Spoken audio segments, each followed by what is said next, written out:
Good morning, cluster of excellent educators and researchers. Welcome to the third Cluster 6 Multidisciplinary Research Summit with a theme, Championing the Future Through Research. We are your hosts for today. I am Rupert Jan Alicaya with my co-host. And Ms. Robin May is a mother. So, to officially start this program, may I request everyone virtually to please join us as we start the program.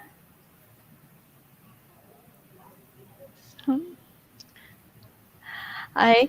I'm Miss Robbie May E. Damalario. To officially start the program, may I request everyone virtually to please join us as we start the program with an opening prayer to be followed by the singing of our Philippine national anthem.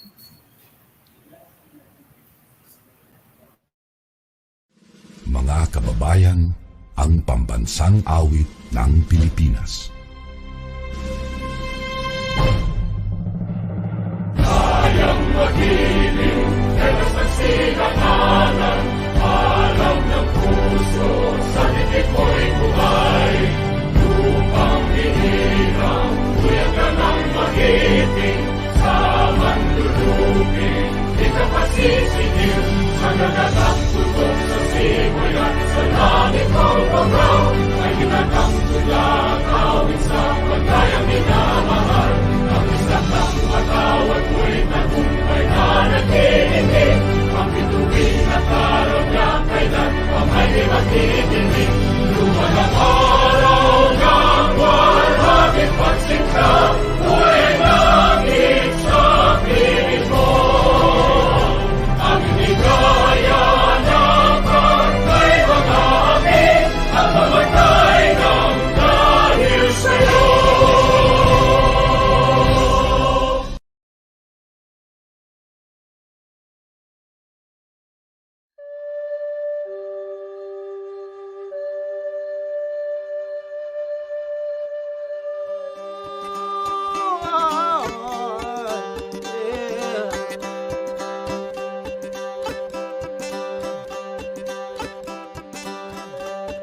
Haminog ka sumanaman migtokpul to langit, woy migtumpi to tanok kasublan maroson no kunog kailingan, kamigbalin tutuan noy, no sob-sob to kanamin gaynawa, woy migpunan to kanamin umul tumulo na anon na, no migpogpono sa init ampo to ingod. Sa ini kay kunto manaman amoy no ritibulsan to langit og sampit to maroson nun ngaran na, dumat to kay kon mo panisingan na, kakalayag tahon liyag, karanga, panayangan na, pamulingan, mandalingan, woy, tomo dumapad, sublapad erit harikala, namigbohayan nuto, katongoda, topog nongnong, topog pataha, oyog patanod-tanod, kanami tamatolos nun tularo, no nakabaglit get ampot kawayhana, oyaw kaasolom, duok koopianan na, woy, katubungan na, magbabayo, sa ini kako din tugtubaron na, igbohoy kuro, di koy ko, ka magbabayon mamintoran, manama, no olog, nogdayrayon.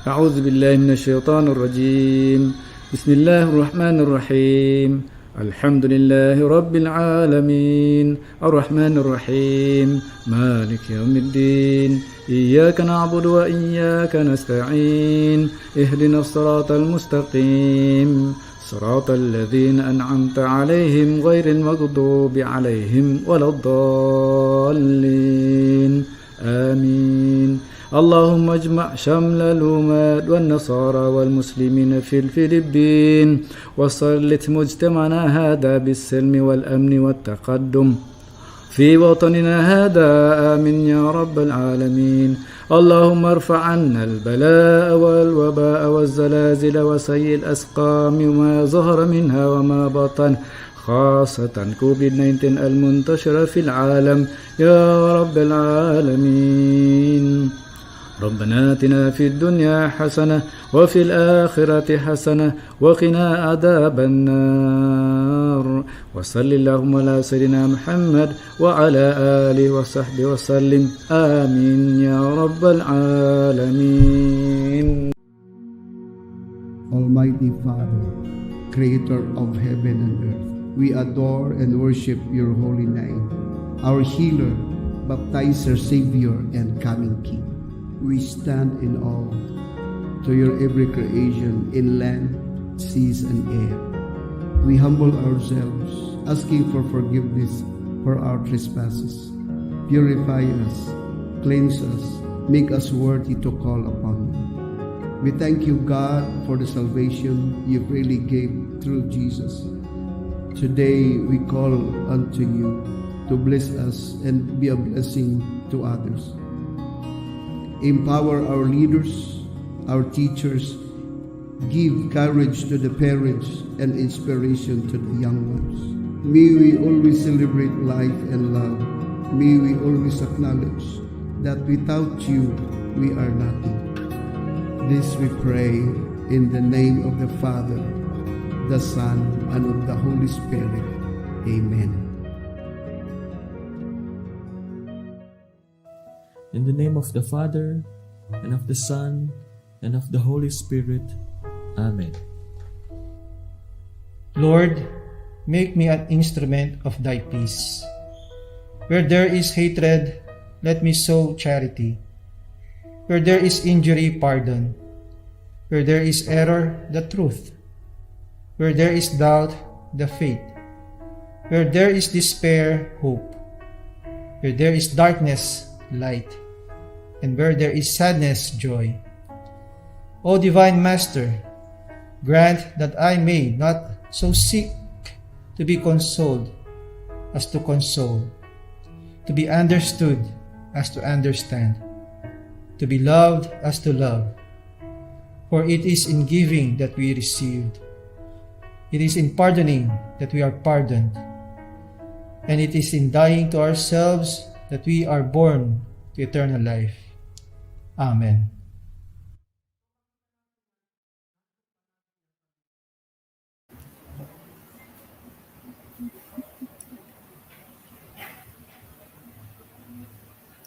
All right. Good morning once again. So, the link for today's attendance will be flashed below. There you are.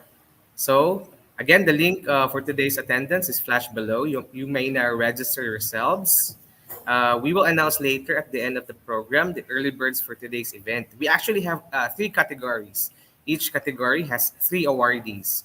We have 3 awardees for the school heads. We have 3 for teachers and 3 for students. All right. So tune in because you might win what Heidelin Diaz had won in the Olympics. Okay. So without so much ado, please help me welcome Mintag Comprehensive High School Principal in the Cluster 6 Research Consultant, Dr. Leia M. Camelotes, for her welcome remarks. Ma'am. Yeah, good morning, everyone. Welcome to the 3rd Cluster 6 Research Summit. It is the Cluster 6 convergence of the intellectuals of the Cluster 6. And so, ladies and gentlemen, my courtesy and respect to our deputy officials and to our PSDS, Dr. Janito Ogalan, and to the rest of the school heads of the Cluster 6, so with our students and teachers, together with your parents as well. Yeah, it is indeed our 3rd first in the virtual of our research summit. And so to present to you our participants for this research summit, allow us to show to you the best among the best of the Cluster 6.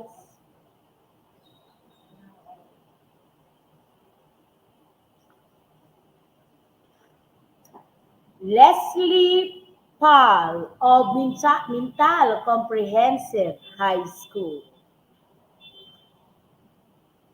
Earth Snail M. Hernandez of Los Amigos National High School. Fidel D. Pasco Jr. of Mintal Comprehensive High School. Norley John A. Pickett of Santo Niño National High School. Kate Galliardo of Tacunan National High School. We have as well Mary Jane Talisik of Tagapan National High School. Another in the row is Prisciline Herolaga of Mintal Comprehensive High School.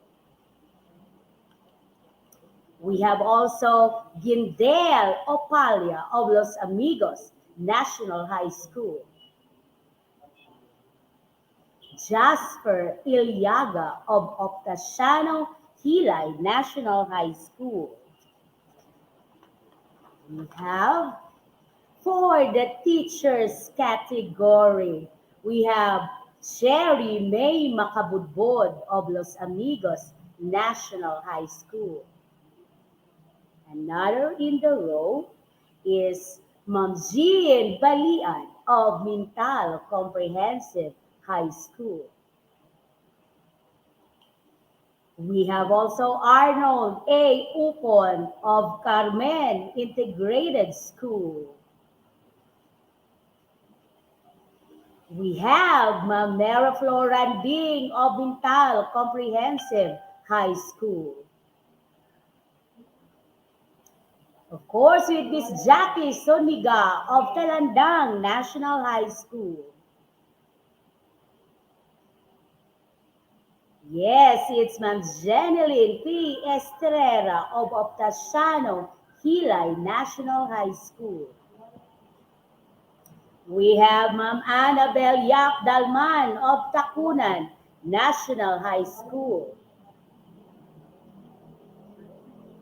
There you have it, our best among the rest participants of this Cluster 6. And our panelists, they will be introduced separately, for indeed they deserve all our best. Yes, ladies and gentlemen, it's our Cluster 6 Research Summit championing the leaders of our cluster. And so we would like to welcome you, have the best of the best for in research. This is indeed a discovery of new knowledge, and our students really did their best together with their teachers. Let's have all the champions a pleasant morning to each and everyone. Welcome.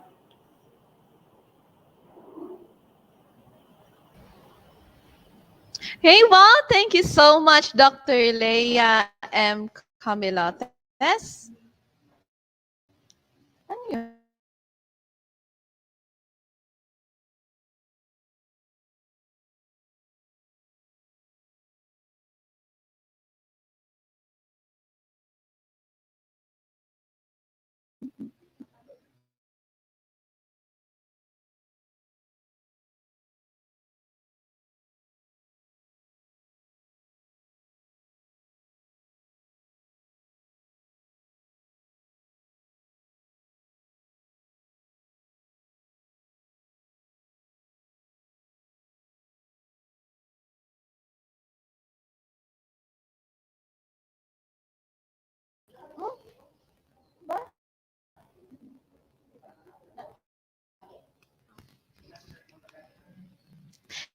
Okay, so wow, well said to you, Ma'am Dr. Leia M. Camilotes. Thank you so much for sharing to us your welcome remarks and for introducing the participants and delegates of today's Research Summit.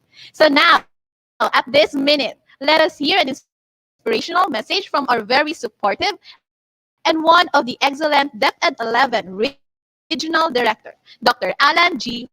Farnazo.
All right, so we apologize for some technicalities. We will be joining later with our RD, Sir Alan G. Farnazo, with our SDS as well, Sir Reynaldo Giliana, and maybe our ASDS, Ma'am Jinky Ferman, will also join our program. So now, the rationale of the Research Summit will be given to us by our one-of-a-kind and ever meritorious Cluster 6 PSDS, Dr. Jonito O. Galan. Sir. My courtesy and respect to our Regional Director, RD Alan Farnaso, ARD Maria Ines C. Asuncion, our Schools Division Superintendent, Dr. Rinaldo Guillena, ASDS Chinky Furman, ASDS Marilyn Diduyo, Una po. Chief Wala pa Almas nilabot. Wala pa Sisita, nilabot. Ana na Chief Teresita Del Valle, Dr. MacArthur Gamayot, Division Research Coordinator, Dr. Elsie Gagabi, Coordinator of Hope and Research for Senior High School, Dr. Leia Camilotes, the Principal 2 of Bintal Comprehensive High School, Dr. Darwin Polido, the Cluster 6 Coordinator, Institutional Research Coordinators of 17 schools, school heads of Cluster 6, research presenters, both teachers and students category, ladies and gentlemen, good morning. Today marks a significant milestone of Cluster 6, for we are able to sustain the culture of excellence amidst COVID-19 pandemic. That Cluster 6 will shine despite of all challenges because we always adhere our mantra, Ministerium et Excellentiam, service and excellence. This research summit theme, championing the future through research, is in adherence to Decade Order number 16, series of 2017, titled The Research Management Guidelines.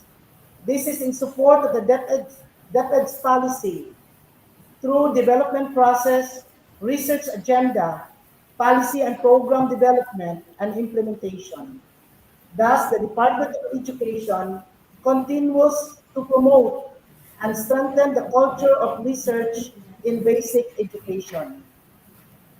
Amidst COVID-19 pandemic and in support to our learning continuity plan for basic education, Cluster 6 shall promote among learners and teachers the culture of research, not only for professional advancement, but for the improvement of quality of life. It is hoped that through this research, more students and teachers strengthen the culture of research in basic education. Amidst COVID-19 pandemic,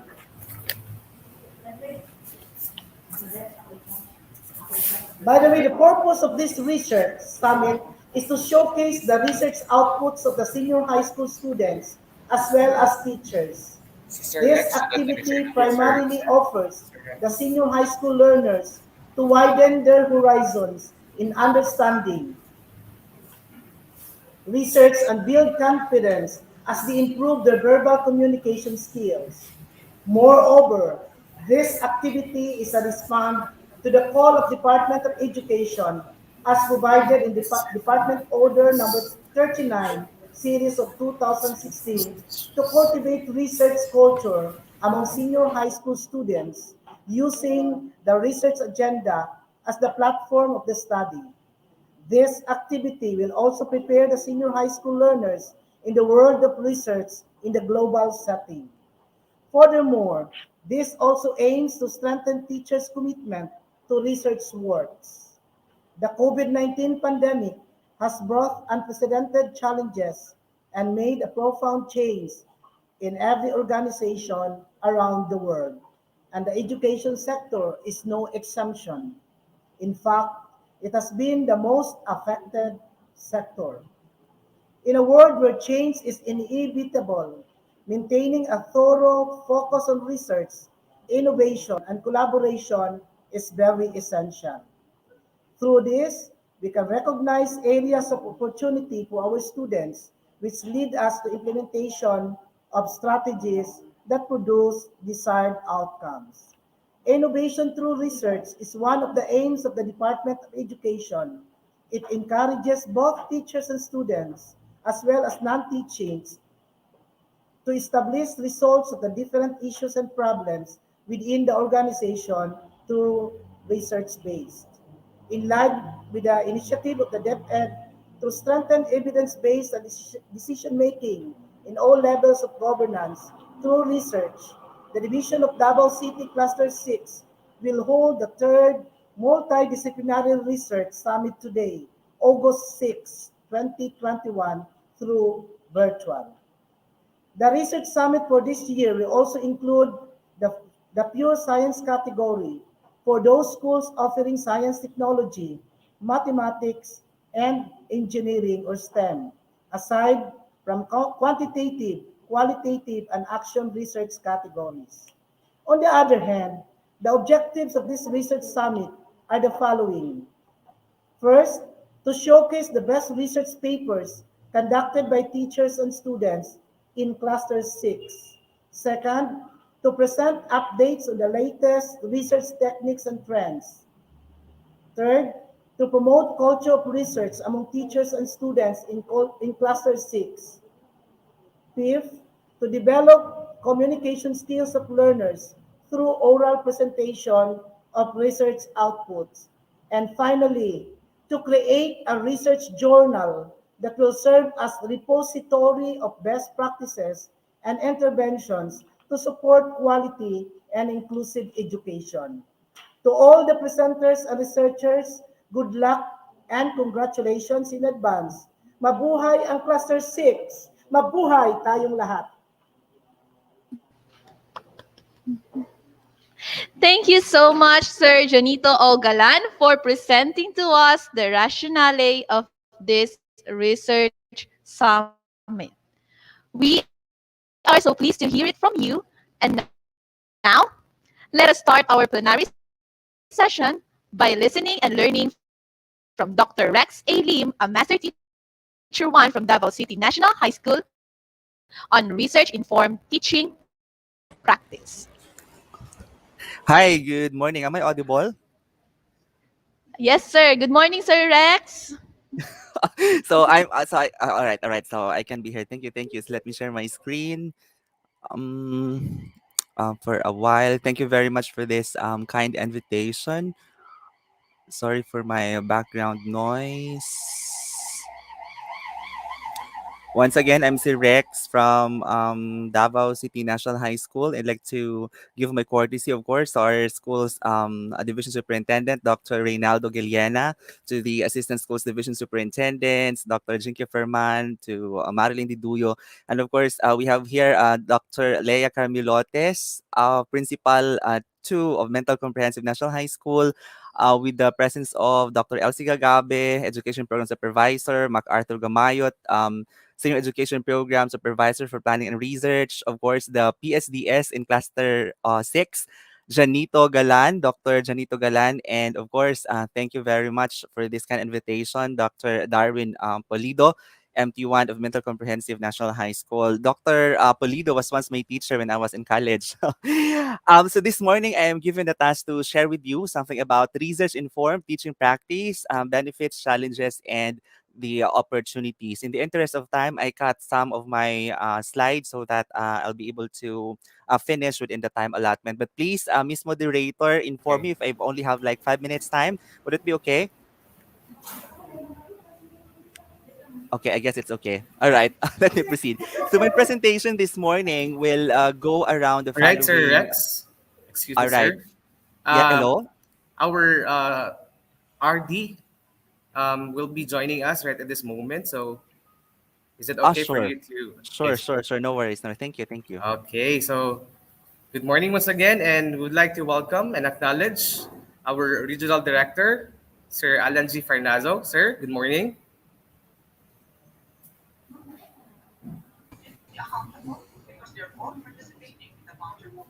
Hello, sir. Good morning, Rex. Right, Good morning sir. sa lahat.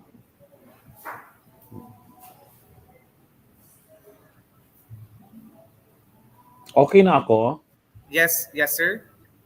Ano na? Kakanta na ako? You may now proceed, sir. Okay. Sandali. Pipili ako ng kanta.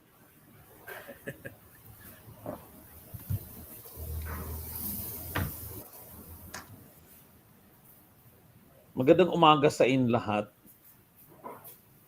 Binabati ko ang lahat ng mga tagapangasiwa ng ating ginaganap na palatuntunan ngayon sa pagpapakadalubhasa sa pananaliksik. Alam natin na ang gawaing ito ay hindi magkakaroon ng katuparan kung hindi nagkabigkis-bigkis ang bawat isa sa inyo sa Cluster 6 para magbigyan ng puwang ang palatuntunan ito. Kaya binabati ko ang lahat ng mga namumuno sa pangunguna ng ating pinakadalubhasa sa pananaliksik, si Dr. Jan Galan, at ang lahat ng mga punong guro at mga kasapi at hanay ng mga committee para mapaunlakan ang gawaing ito. Ang aking pagbati din sa ating tagapamahala ng pansangay na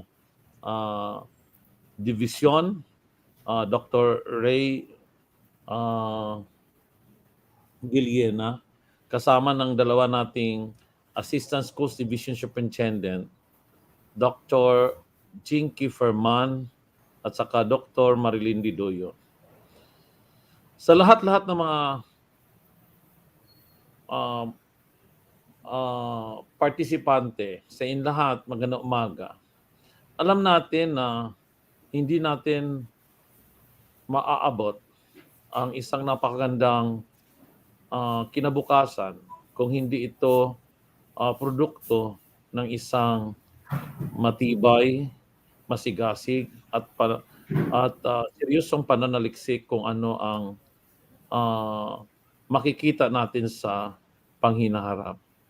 Lahat ng ito ay bunga ng isang pananaw na nangyayari sa isang lupon ng panahon. Time segment that is a result of a forecast, a foresight. Today's product of a research is a future's product of efficiency and dynamism. Kung ang lahat ng ating mga ginagawa ngayon ay hindi maganda, may kulang pa at dapat ayusin pa, ang lahat ng ito ay magagawa lamang kung tayo ay marubdob na makikibahagi sa isang seryosong gawain ng pananaliksik.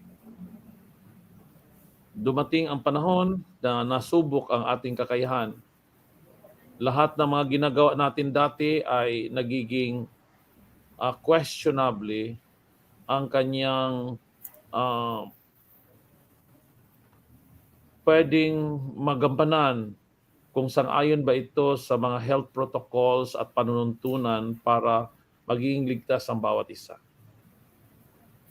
Ito ang dahilan kung bakit kailangan nating suriin kung ang pangkasalukuyan nating ginagawa ay naaayon sa mga protocols ng kaligtasan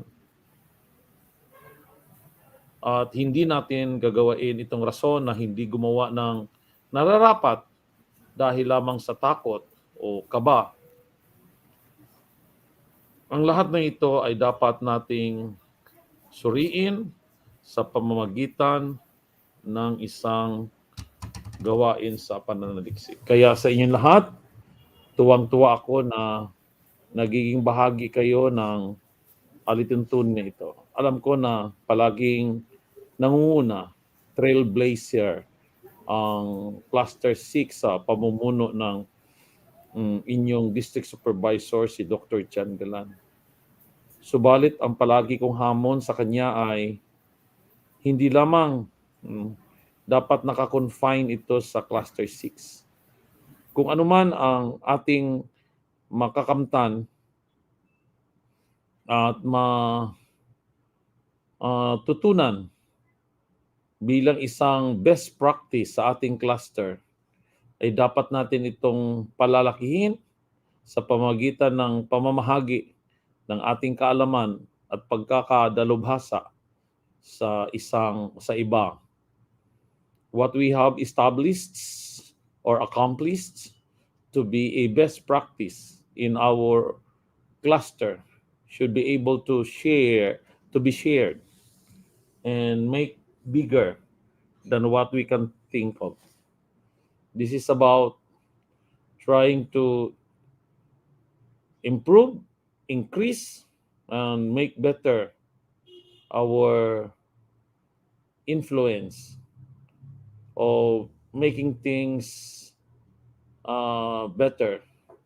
Kasi kung ang kagalingan ay nakakonfine lang sa isang territory at hindi lumalawak sa malaking bahagi ng ating pamayanan, ito ay kukunti, napakaliit ng kanyang sphere of influence o pakinabang. Ganon din ang kagalingan ng mga leader. Kung ikaw na principal ay magaling, congratulations. Pero kung ang ikaw na principal ay magaling at ibinabahagi mo ang kagalingan mo sa ibang mga principal, ikaw ay dakilang principal. Ano ang ibig sabihin nito? Let us not confine our being good to ourselves. Let us try to influence others and increase our company of being good.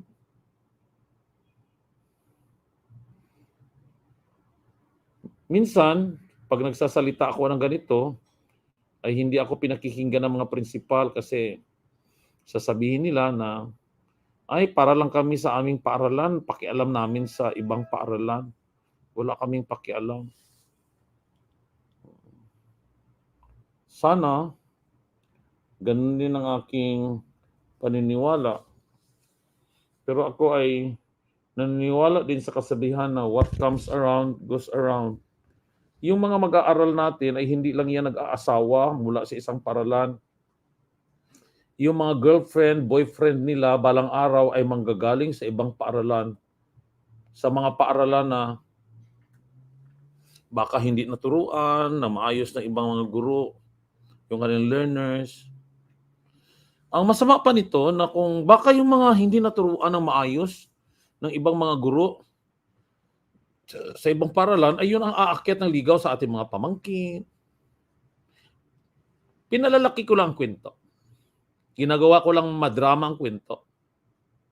Ginagawa ko lang personal ang kwento para malaman ng iba, ng nating lahat, na what comes around goes around.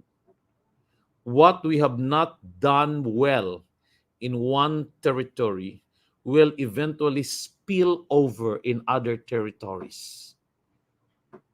So, if it is mediocrity, what will be spilled over in other territories is mediocrity. But if it is efficiency, best practice, what will be shared between and among will be best practice of leadership, best practice of research, best practice of teaching and learning. And therefore, our territories of research must cover all of these areas of best practice to bring about a better child so that that child will better affect and influence one another. Ganon din ang bawat guro, bawat principal. Kaya Sir John Galan, never limit your effectiveness in just one territory. Make it bigger and make it influence and affect others. Otherwise, if you have not shared that in other territories, that territory will eventually destroy what you have done well in one territory. It is not good. Tandaan natin ito lahat, ha? It is not good that we are good alone. We have to be good together. Ulitin ko, it is not good that we are good alone. We have to be good together. What comes around, goes around. Para sa inyong lahat, magandang umaga at ang aking dalangin sa isang makalubuluhan at matagumpay na mga gawain ninyo sa inyong pag-uusap-usap at pamamahagi ng inyong pananaliksik. God bless you all. All right. Thank you, RD. Thank you. Thank you so much, DepEd 11's Regional Director, Alan G. Farnazo, for gracing our research Maraming summit. salamat. Yung speech ko na yun, para yun kay Sir John Galan. All right, sir. So we have to remember that it is not good that we are good alone. We have to be good together. It is really a great, sir, hearing words from you. We are deeply honored to have you joining us in our research summit. Thank you so much, RD. All right, Ma'am Bem. Okay, so thank you so much, Dr. Alan Farnazo, and together with my co-host, Sir Rupert Alicaya. So at this moment, again, let us all welcome Dr. Rex Lim for the for the research informed teaching practice. He is a master teacher one from Davao City National High School. Welcome back, Sir Rex. Yes, thank you very much. And thank you so much, Dr. Farnazo, for that inspiring message. Indeed, I'm learning a lot from you. One of the coolest RDs, okay, in the Philippines. Let me once again share my screen for a while. Okay. Once again, good morning, everybody. I will not Okay, I'll proceed directly to my talk. As what I already mentioned, my talk this morning will move around the following outline. I'll be talking a little bit on contextual definition of research-informed teaching practice, what it means to be an evidence-based teaching practice or research-informed teaching practice. Because when we talk of research-based, it should be evidence-based teaching practice. Then I'll be talking also about the benefits, challenges, and opportunities of teacher education research, because we as teachers, we must also be researchers if we would like to be sound in our teaching practice. And I'll talk very quickly on the importance of doing action research. Again, Miss Moderator, please interrupt me if it's already my time. No worries, no worries, okay? No worries for me. I'm supposed to have this activity, but in the interest of time, we'll just skip this slide and we'll proceed directly on the definition of what it means to be in this particular area of evidence-based teaching practice or research-based informed practice. So according to Brown 2017, evidence-informed practice represents a holistic means for improving teaching and learning. It's very clear, for improving teaching and learning, and in turn, supporting school and school system improvement through the use of school data, practitioner expertise, and formal research knowledge. And I would like to highlight three concepts here. We have the use of school data. School data that we have may be coming from the performance of our students, written works, written assessments, performance tasks, for example, practitioner expertise, maybe collaborating with one another, sharing best practices that would help a lot to improve the teaching and learning process, and formal research knowledge. When we talk of formal research knowledge, I am talking about the formal research, maybe conducting an action research or a basic research. According to Sharpless, it is about integrating professional expertise with the best external evidence for research to improve the quality of practice. So we have the integrating professional expertise. As practitioner in our field, I know that we know what we're going to do since we have gone through training. We have gone through 4 years training in our baccalaureate program, and some of you here are already done with your master's or your PhD. So we can make use of our formal knowledge, okay? Coupled with the best external evidence to improve the quality of our practice. According also to Stevens, this refers to evidence-based teaching practice refers to the consensuous, explicit, and judicious use of current best evidence in making decisions. So it's not all about, it's not just making use of the evidence, but there are qualifiers, consensuous, You have to be very careful in the use of these pieces of evidence, explicit. You have to be transparent and you have to be judicious. You have to be critical because sometimes pieces of evidence may not represent reality. Sometimes these data are skewed. So therefore, we are warned that we have to be consensuous, we have to be explicit, and we have to be judicious in using this data to what improve teaching and learning practice. So according to Walker, this is also referred to as the process of teachers accessing, evaluating, and applying. You see that?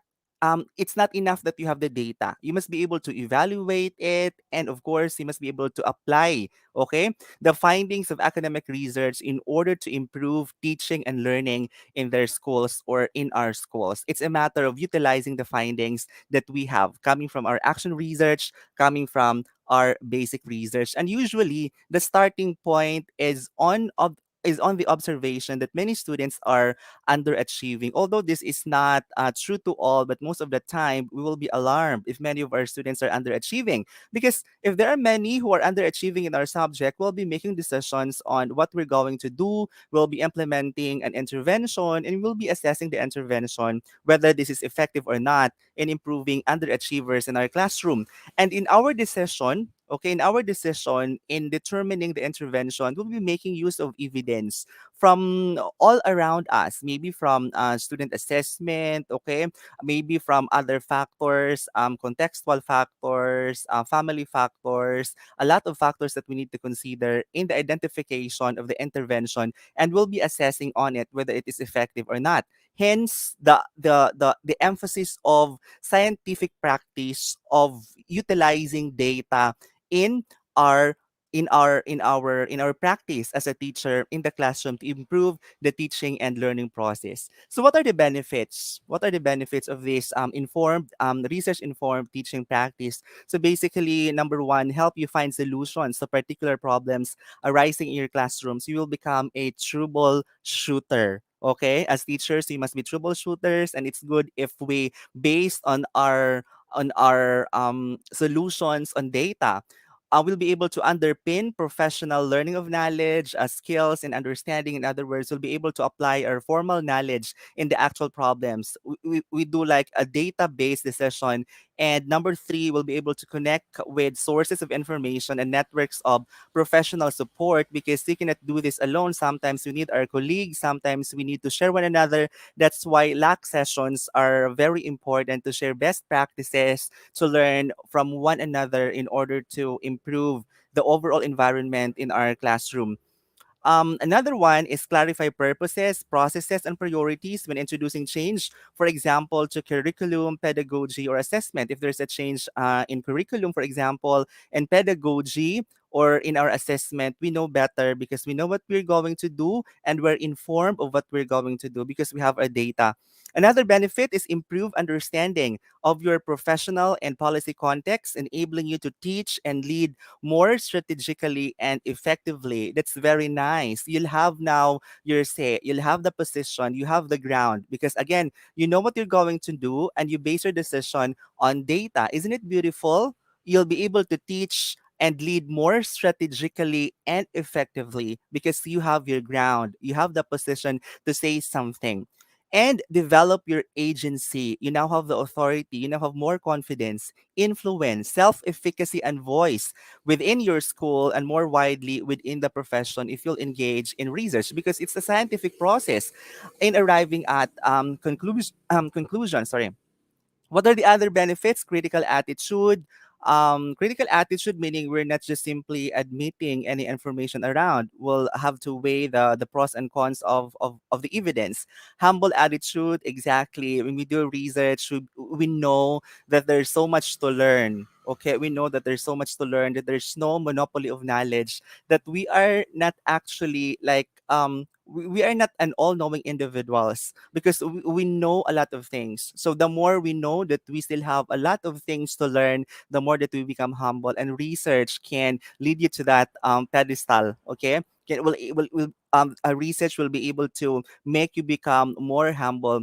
As a result, we'll become more problem solvers. Exactly, because that's why we do research, because we would like to contribute to the problem. We would like to be a you would like to be an asset to our institution. For example, team working, this is very important because sometimes when we solve problems, action research, for example, it's good if we collaborate with our teachers, with our colleagues, because the problems that we have may have in common with other teachers as well, handling other classrooms. So the more you collaborate with each other, the more you share with each other, the more that you can easily arrest problems existing in your school. Intellectual curiosity, basically, and of course, persistence, because research cannot be done overnight.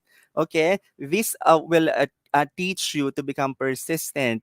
And you know what? This problem solving, this team working, intellectual curiosity, persistence, this critical attitude, humble attitude are all transferable skills. What do I mean by transferable skills? These skills are not only applicable in your own classroom, but also in other dimensions in your area. May it be in your professional field or maybe in your personal life, in your love life, even. You see that? So these are the skills that you can hone along the way, which are not only applicable in research, but also in other practicalities in life. And this is very nice. Okay, let me take you on the 21st century teaching competencies. As we all know this, teachers demonstrate leadership, basically, yes, since we're leading a classroom. And schools are considered to be a microcosm of society where there are followers, I mean, constituents, and where there are leaders who are the leader. Teachers establish a respectful environment for a diverse population of students. We also know that since we bring with us our own customs, we bring with us our own traditions. So basically, we have to respect diversity and eventually celebrate differences. Teachers know the content they teach. It's expected that we should be good at our subject. Okay, students are expecting much from us, and therefore we have to give them their expectations.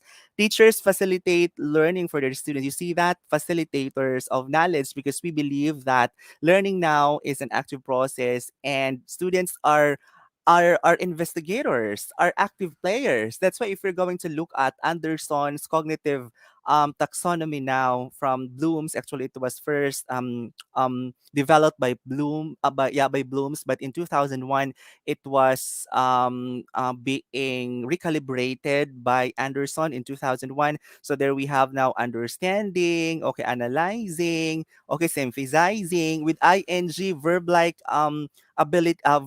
competencies, okay, levels, because Anderson believes that learning is an active process. And I would like to highlight on this, teachers reflect on their practice as one of the 21st century teaching competencies. You know what? Reflection is the highest form of cognition. It's about thinking about your thinking. It's about tracing your thought process. And who can do that? Only those who are able, only those who are aware of their thoughts. Okay, not everybody knows how to do, metacognition, and reflection is an evidence that we can do metacognition. Teachers analyze student learning by using data to provide ideas about what can be done to improve student learning. This is very nice that we do not decide based on spur of the moment decision, that we make decisions based on data, based on the evidence that we have. Teachers link professional growth to their professional goals. This is very important.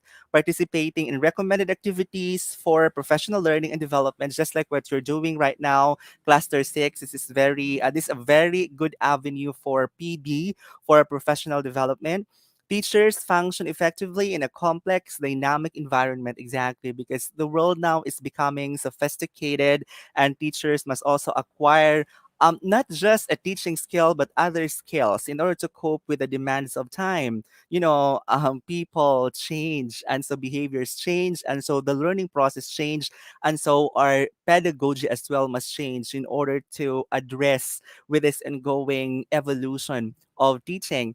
Using a variety of research verified approaches to improve teaching and learning, the brain-based teaching, so we can do a lot of research on it that somehow that can be applicable in our own classroom, and we're going to test whether this particular strategy is applicable or not in our own classroom. So what are the challenges?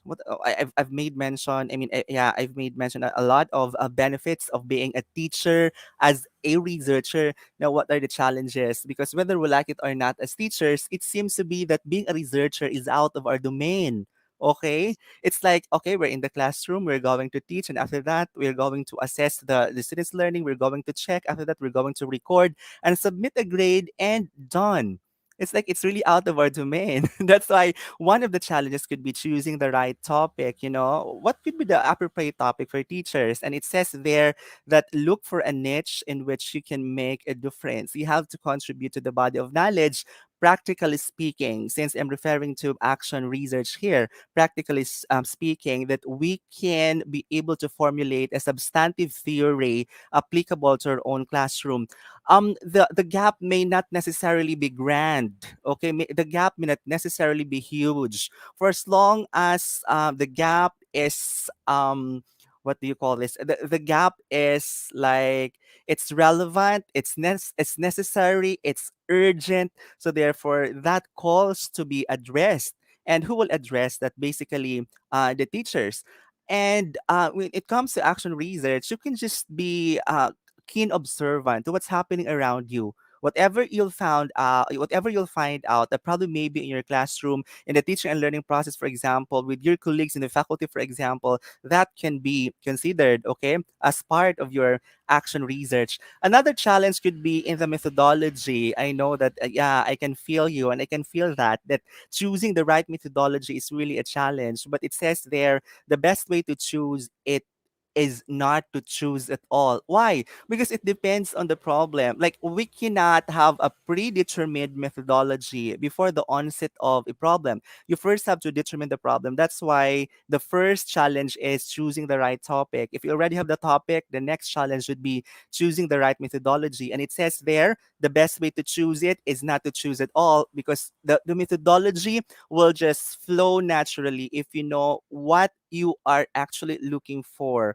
What is that you would like to answer? And you'll be looking for a methodology to choose appropriate methods to answer the problem, to answer that question. Choosing the right methodology, there's a need to solicit useful feedback, especially those who are already tenured, especially those who are learned individuals, especially those who are practicing in the field. Okay, very important. And be clear about your needs. What are your needs? Do you need capacity building like that? Because not everybody is.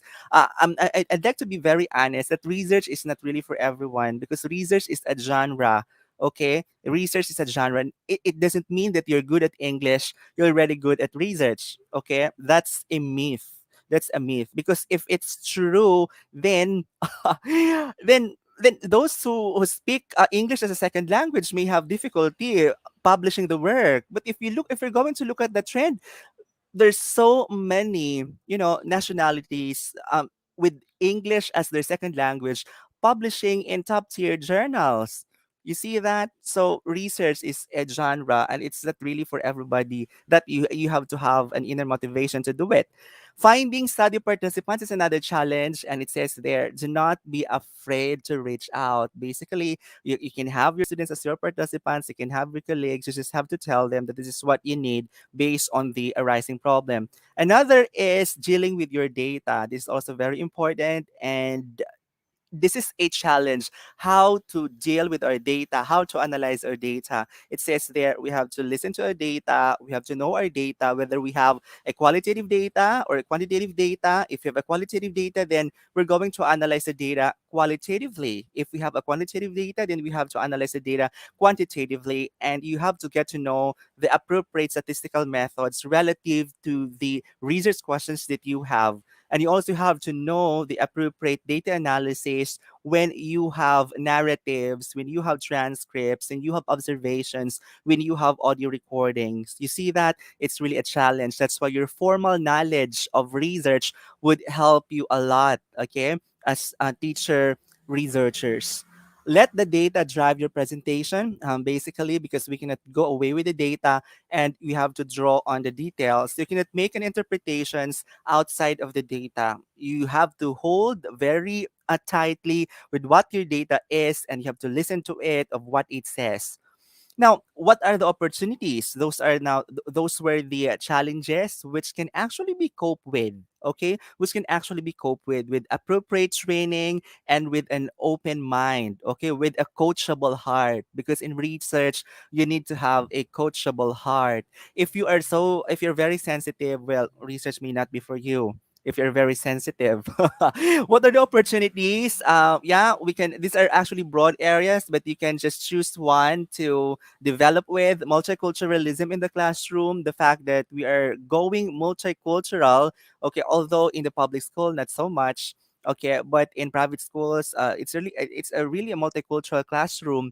Well, on that area. But if you're going to look at another area, given that we are a cultural being, indeed a classroom is a multicultural classroom. It's good to look into how students deal with each other like that. Distance instruction in this, in times of health crisis, it's also good to look into. Again, these are broad areas. You can look a particular problem and you narrow it down, and that can be the starting point of your own research. Flexible scheduling, basically, because we have asynchronous classes. In my case, I usually made a recording of my lecture and I uploaded that to my Facebook, close group, something. And students can just visit the recording anytime and anywhere. That's flexible scheduling. And it's good to look into it, how it impacts students and learners. Learning styles as well. It's a long enduring theme of research, but it's good still to look into it. Learning styles, and we have peer tutoring, especially in this time of pandemic, distance education. What's the role of parents now? Are they peer tutors? Can we consider them as peer tutors? It's good to look into it. High stake testing. Actually an issue. Let's say if you're going to look at our assessment forms, we only have the written works and we have the performance tasks. We no longer have the periodical examinations because they are high stake tests, and it's an issue of whether or not if we implement the test, it's a question of whether we can really get a real performance of the students. Okay, multiple type of tests, for example, standardized tests, they're high stake testing.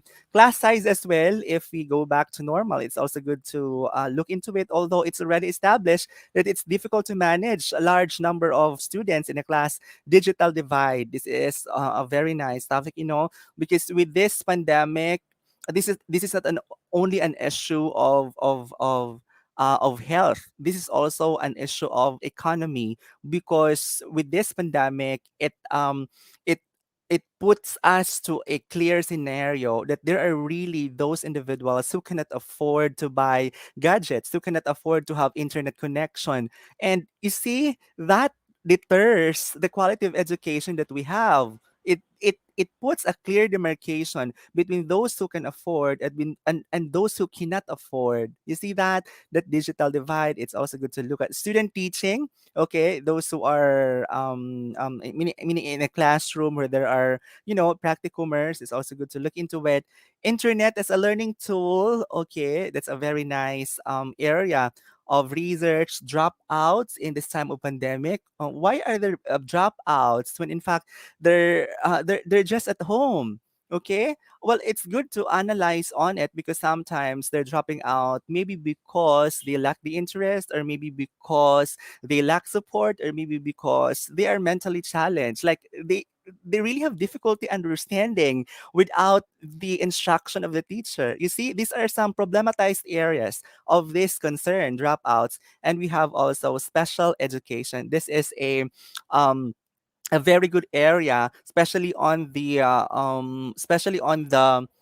concept of mainstreaming. Like, we allow those who are challenged to be in the formal classroom, like that. It's good to look into the maybe the insights of teachers handling this classroom where there is where it's mainstream. Okay, it's also good to look into that. Now let's take a look at, sorry, evaluating the problem, because not all problems are worthy for conducting in our research. We have to ask ourselves the following questions: Is this type of problem that can be Is this the type of problem that can be effectively solved through the process of research? Because sometimes the problem is no longer a problem. Like there are already many answers in the Google that you can just Google it and yeah, you already have the answer. Is it really novel? Okay, do you have an evidence that this is urgent? Well, review of literature can help you assist on that. Can relevant data be gathered to test the theory or find the answer to the question under consideration? Because if there's no data available, like if we're too ambitious and the data are far off, it's not a good research. You have to make sure when you do research, data are available so that it can be so that you can finish the paper within the allotted time and still the results are still timely.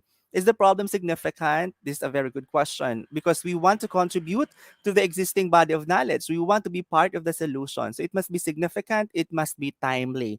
Is an important principle involved? Are there principles involved here? Would the solution make any difference as far as educational theory or practice is concerned? Because if there's no involvement, I mean, if does that make any difference to, for example, educational practices or classroom pedagogy, again, if it does not affect to these educational practices, classroom pedagogy, I guess there are more other issues worthy for conducting our research if it does not affect to both or to either educational practices or classroom pedagogy, because that's why we're doing research, specifically classroom-based action research, because we would like to inform and we would like to improve the teaching and learning process. All right. So let me take you very quickly basic concepts of an action research. What is an action research? According to McNiff and Whitehead 2002, they are what do you call this? They are authorities in action research, McNiff and Whitehead. Action research is a form of inquiry that enables practitioners everywhere. You take a look at the words or the phrase, practitioners everywhere. You are a practitioner in your field. I am a practitioner in my field. I am a teacher. I am teaching. So you see, so we should do action research. It's a form of inquiry that enables practitioners everywhere to investigate and evaluate their work. You see that? Investigate and evaluate our work. We're not investigating or evaluating others' work, but our work. And teachers and practitioners are asking questions, what am I doing? How do I need to improve? And how do I improve it? It's about reflection. It's about metacognition. It's about going back to our core, assessing what we're doing. Am I still an effective teacher? Am I affecting learning to my students? It's as simple as that you don't need to fear about. Their accounts of practice there is referred to as the teachers or the practitioners, but teacher in context. Referred their accounts of practice, their narratives, their stories show how they are trying to improve their own learning and influence the learning of others. If you're just going to interview them, if you're just going to interview me, if you're just going to interview your colleague, if you're just going to share your best practices, you will know, okay, that they're having an effort how to improve their practice. These accounts come to stand as their own practical theories of practice. You see that? Practical theories of practice. So we are not after of grand theories here that practitioners cannot relate. We're looking for a local theory, practical theory, a substantive theory, which is applicable in our own classroom and which can also be generalized to other classrooms in our own school, from which others can learn if they wish. You see that? That's I mean, if I'm not saying that I mean I'm not I'm not making an understatement that this is simple, but if you look at that, it's about our practice. It's about our practice. It's not like what we do when we do master's thesis, when we do a PhD. And according to McNiff, this is the usual model of action research. Where you begin with an observation in your environment, in your immediate environment, in your classroom, in the teaching and learning process. Then you'll do reflections. What went wrong? Okay, and you'll be looking for an alternative, an intervention to modify or to improve whatever that goes wrong, and you're going to act on it. You're going to implement the intervention, evaluate the intervention, and you're going to modify in case, based on your assessment, the intervention is not appropriate or if the intervention is not working. If it it's working, then congratulations. Then you can move to new direction, solving again another problem. However, if it does not work, then you have to modify and go back again to reflection. That's why it's a reflection action cycle. That's what action research is. It's a reflection action cycle. And remember, it's a cycle, so therefore do not expect that it is only one shot. There are iterations. Like you have to implement first level, like first cycle, then you'll do second cycle for triangulation, third cycle, and it's the very time that you'll make decision based on the data from the iterations that you have. When not to use action research, according to McNiff, to draw comparisons, to show statistical correlations, and to demonstrate a cause and effect relationship. Remember, when not to use. Okay, according to McNiff, again, to draw comparisons, to show statistical correlations, to demonstrate cause and effect relation. Why is that so? Because the very purpose of an action research is probing, understanding of a phenomenon. We are not making use of sophisticated statistics here, because the more we use sophisticated statistical tools, the more we'll get confused as practitioners. The more that we fear about doing research. Okay, although this is an old notion, why I am saying old notion, because there are already many contemporaries now asserting the use of statistical, tools, basic statistical tools, I mean, to understand more of the phenomenon. Okay, but according to McNiff, this is a very traditional idea of an action research. That's why if you're going to interview like Dr. Himpes, who is already a figure, in Davao City, when you're going to ask her, what's an action research, doc? And she'll always tell us, action research is inclined to qualitative research. And she's correct. Okay, and she's correct, because it's about probing our understanding of a certain phenomenon, but definitely, you know, part of the evolution, knowledge evolution. There are so many things that we have not known yet in the past, and now we discover, okay, this is more appropriate. Statistical tools are now applicable in doing action research, basic statistics, I mean. Um, researching and reflecting on one's own practices are essential components of teaching and of learning. Okay, I am always I'm it's already a repetition. It is essential for teachers to become researchers in their own classroom and generate theory based on classroom practices. You see that when I say generate theory, I'm not talking about grounded theory. Hello, I'm not talking about grounded theory. I'm talking about a local theory, a practical theory, a substantive theory, which is applicable in your own class, in your own classroom. But basically, it's far from generalization. But then again, we have to go back the very core of action research. That in action research, we are not after about theoretical generalization. We're just after about looking at the solution of a problem practically, contextually, as well as generate practices based on immersion theory. Because when we do action research, we can underpin our practices on a particular theory to guide us and to inform us. Sorry, I'm using Chris, because we need to do action research, because research can lead to studies of ideas and concepts. You see that? As well as theoretical reflections, whether this particular theory is operational in our classroom, whether this theory is applicable in our classroom, so we can make certain level of generalization. Teachers collaborating and co-researching with their students can draw on their personal experiences, you see that, and reflections from the perspective of what matters and what is of value to them, basically, because you are going back to your core, you're assessing your own practice, you're evaluating your own practice. So basically, it's more meaningful than conducting grand, quote unquote, grand research, as what, to earn a degree like what they're doing in PhD and master's degree. It's quite different. Although we can use our foundational knowledge, we can use our formal knowledge from earning a degree to this action research, but basically it's not similar. According to Dewey in 1929, don't you worry, I'm almost done. The final reality of educational science is not found in books. That's very clear. Remember, Dewey is a figure in education research and psychology, nor in experimental laboratories, nor in the classrooms where it is taught, but in the minds of those engaged in directing educational activities.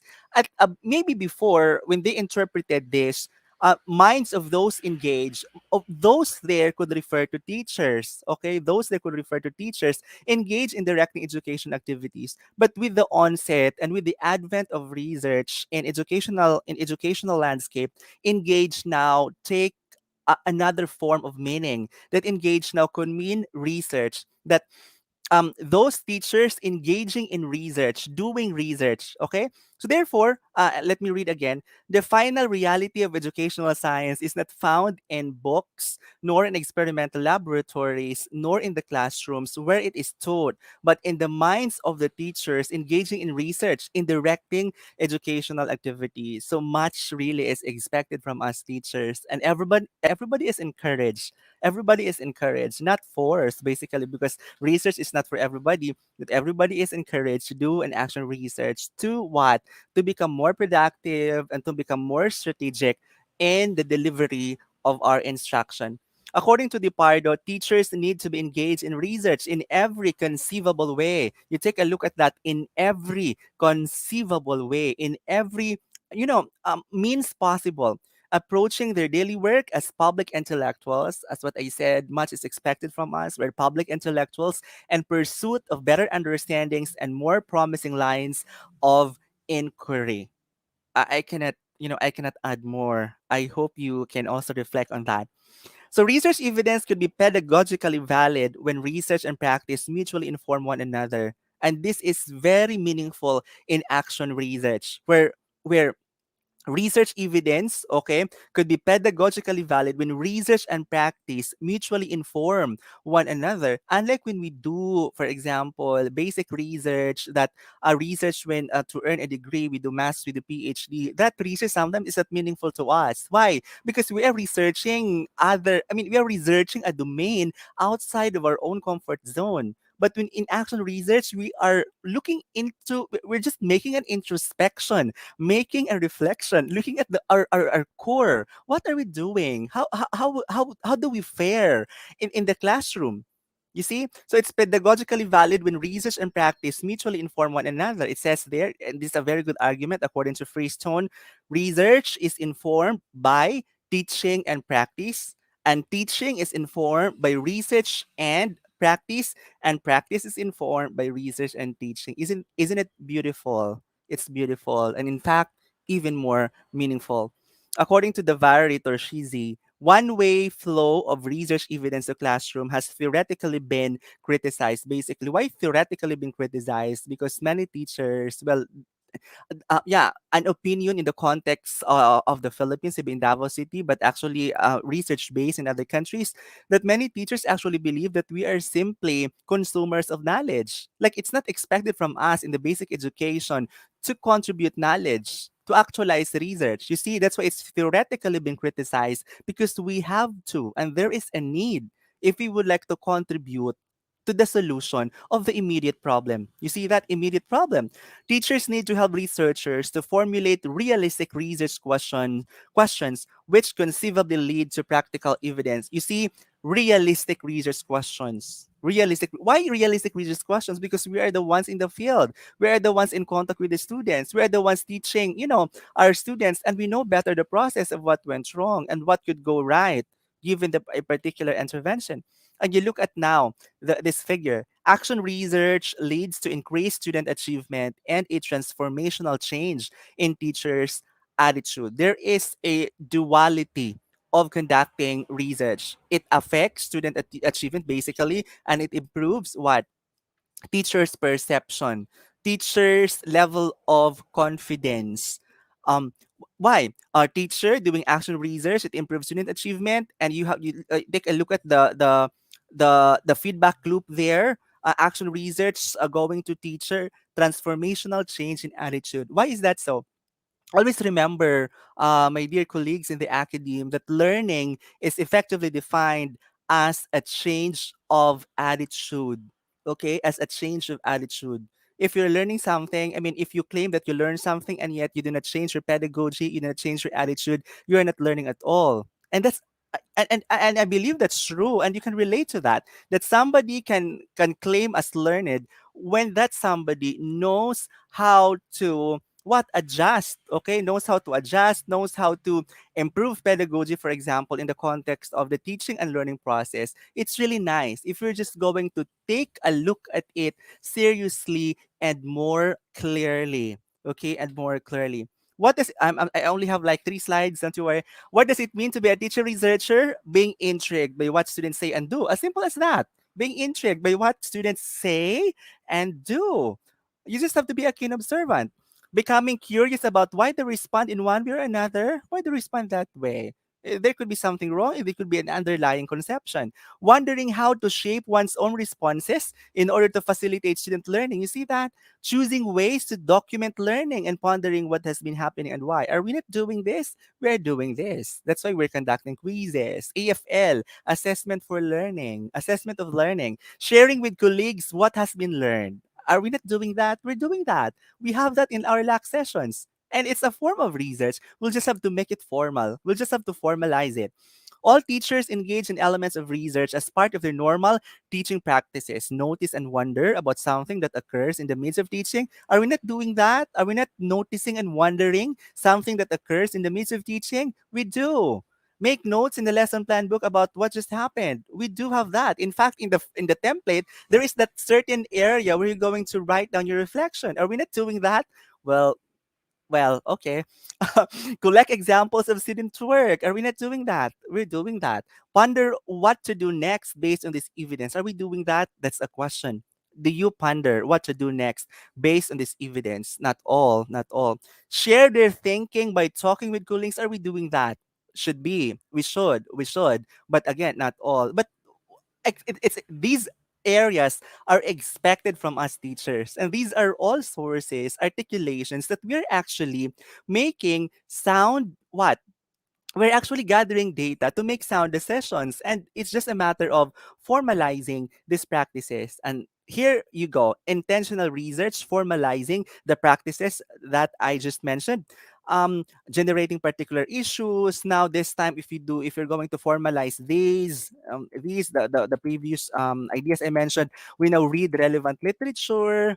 These are just the areas that we need to add on our early practice, copying specific samples of students' writing and drawings, writing a reflective journal about their teaching and students' learning, since this is inclined to action research, facilitating discussions about student learning with colleagues. You see that? Develop a theoretical framework within which to examine a question, record instruction, as well as archive a wide variety of data sources because there's a need to triangulate data, analyze videos, for example, of students' actions and utterances, and present their findings at conferences and in publications, just like what you're doing right now in Cluster 6. You see that? That's again, this is not an understatement, but somehow this is feasible. According to Prof. Gopin Natham, there is a need for teachers to think of themselves as researchers, but not necessarily in the mold of university based or scholarly researchers. You see, because many teachers fear doing action research because of the idea of what they've went through, because of their experiences of what they've went through, the sweat, the tears, just to accomplish, just to comply the thesis and dissertation, just to earn a degree. That should action research should not be taken that way, or else nobody likes doing research in research based teaching. It says here, according to Edwards Deming, without data you're just another person with an opinion.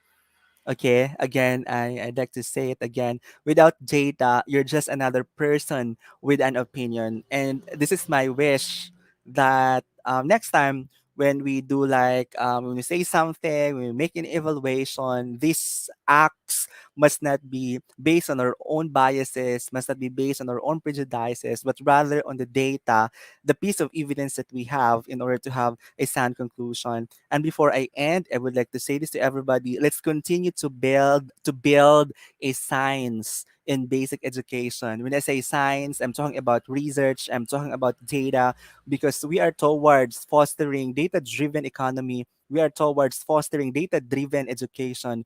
We are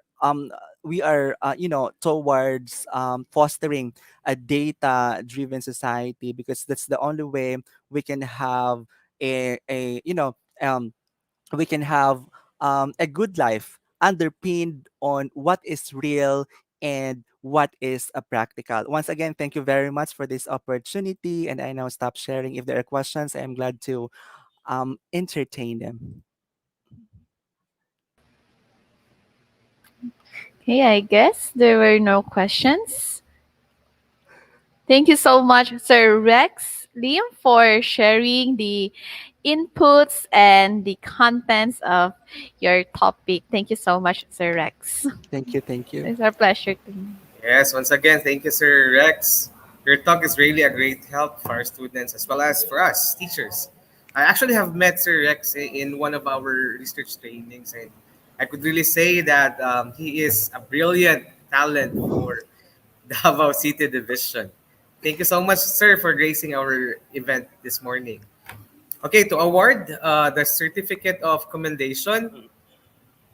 Uh,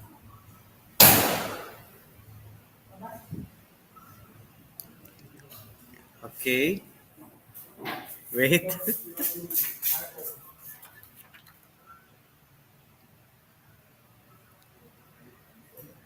All right. Okay. Again, to award the certificate of commendation, let me read the citation. Certificate of commendation is awarded to Rex A. Lim, PhD, for sharing his professional expertise as plenary speaker, contributing to the successful conduct of the third Multidisciplinary Research Summit of Cluster 6 with the theme Championing the Future Through Research, held on August 6, 2021 via Google Meet. Okay, so given the 6th day of August 2021 at Bintag Comprehensive High School, Davao City, Philippines. Signed Thank you very much. by research consultant, Ma'am Leia Camilotes, and our public school district supervisor, Dr. Junito Ogalan. Congratulations, Sir Rex. Thank you so much. Thank you. All right.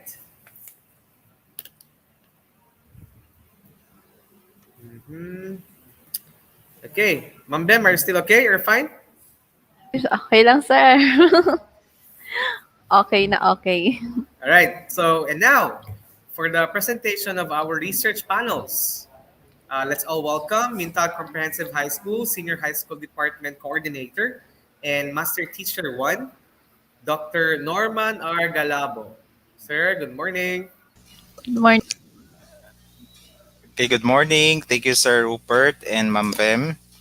To our beloved Regional Director, Sir Alan G. Farnazo, Director 4, Assistant Regional Director, Dr. Maria Ines Asuncion, CESO 5, Schools Division Superintendent, Dr. Rinaldo M. Giliena, CESO 5, our ASDSS, Dr. Jinky Ferman and Ma'am Marilyn Diduyo, our Education Program Supervisor, and our Supervisor for Senior High School Research Subjects, Dr. Elsie Kagabe, Cluster 6 Public Schools District Supervisor, Dr. Janito Ogalan, our Dynamic School Principal, Dr. Leia M. Camilotes, and to all the school heads of Cluster 6, research coordinators of Cluster 6, and research teachers, supportive parents, student researchers, to all our viewers at home, friends, ladies and gentlemen, magandang umaga po sa inyong lahat.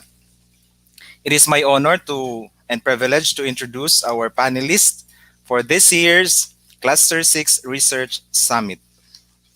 Let me start with our first panelist. She has a postgraduate degree in Doctor of Philosophy in Education, major in Applied Linguistics at the University of Immaculate Conception. She earned her bachelor degree in Education, major in English at Ateneo de Davao University, and master's degree in English language teaching at Holy Cross of Davao College. She has co-authored textbooks on getting high in English, an English grammar work text, and an oral communication in context under CNE publication in 2016. Currently, she is a Master Teacher 2 in Doña Carmen, Denia National High School, and she teaches oral communication and research subjects in Senior High School Department.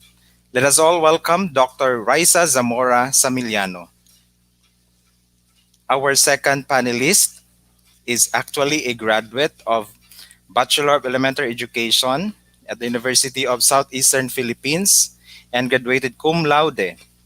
And he also completed his academic requirement at the University of Mindanao with a degree of Master of Arts in Educational Management and graduated Master of Arts in Education, major in English language teaching at Bukidnon State University, Malaybalay City.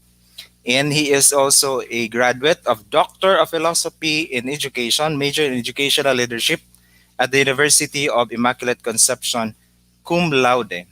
And currently, he is the Education Program Supervisor in the Division of Digos City. Let us all welcome Dr. Gervasio Salinas Jr. Our third panelist is a Master Teacher 1 of F. Bustamante National High School, a grade 11 level curriculum head for 4 consecutive years, former research coordinator of F. Bustamante National High School, Senior High School Department, connected with DepEd for 8 years, and was a former associate professor at the University of Mindanao, main campus. And he also graduated at the University of Southeastern Philippines for her bachelor's degree, AB in English, for her master's degree at the University of Immaculate Conception, MAED in English, and she also finished Doctor of Philosophy in Applied Linguistics at the University of Immaculate Conception. Let us all welcome Dr. Christine Cervantes. Our next panelist is a Master Teacher 2 and Subject Group Head of Research and Humanities and Social Sciences of the Senior High School, Department of Kalina National High School. She teaches research and social science subjects to senior high school students. She had been a college professor for more than 15 years, teaching subjects such as basic and advanced economics, politics and governance, Philippine history, and research subjects in different colleges and universities in Davao City, before eventually joining public school in 2016. She's a graduate of Bachelor of Arts in Political Science with a distinction of cum laude at Western Mindanao State University, Zamboanga City. She finished her Master of Science in Economics at the University of Southeastern Philippines, Davao City. From the same university, she also finished her Doctor of Philosophy, major in Development Research and Administration. She had conducted and published researches in the local, national, and international research journals and presented the same in different fora. She had also been a division module writer, editor, and evaluator. She had also been a resource speaker for different subjects related to research methods, action research writing, competency-based learning, test construction, leadership seminars, and others. Currently, she is a member of the School of Law, class of 2021 of the University of Southeastern Philippines, Davao City. She is happily married with 3 kids. Let us all welcome Dr. Ameline Labasano. Our next panelist is a full-time senior high school faculty at Davao City National High School, DepEd Davao City, where he teaches qualitative and quantitative researches.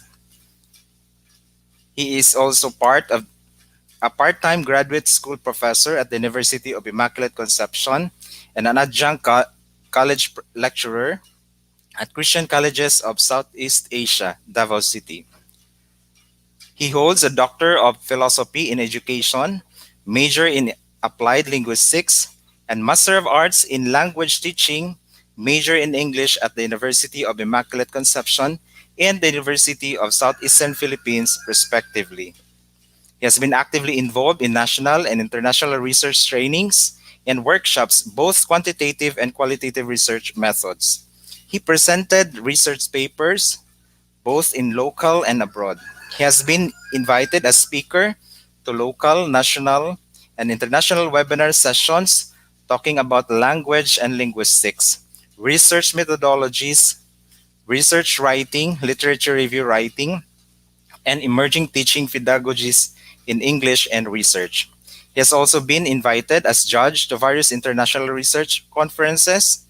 Currently, he is an active peer reviewer of the International Journal of Linguistics, a MacroThink Institute, and a member of Philippine Association of Researchers and Statistical Software Users, Mixed Methods International Research Organization, and an alumnus and now a member of the Secretariat of Southeast Asia Research Academy. Let us all welcome Dr. Rex Lim.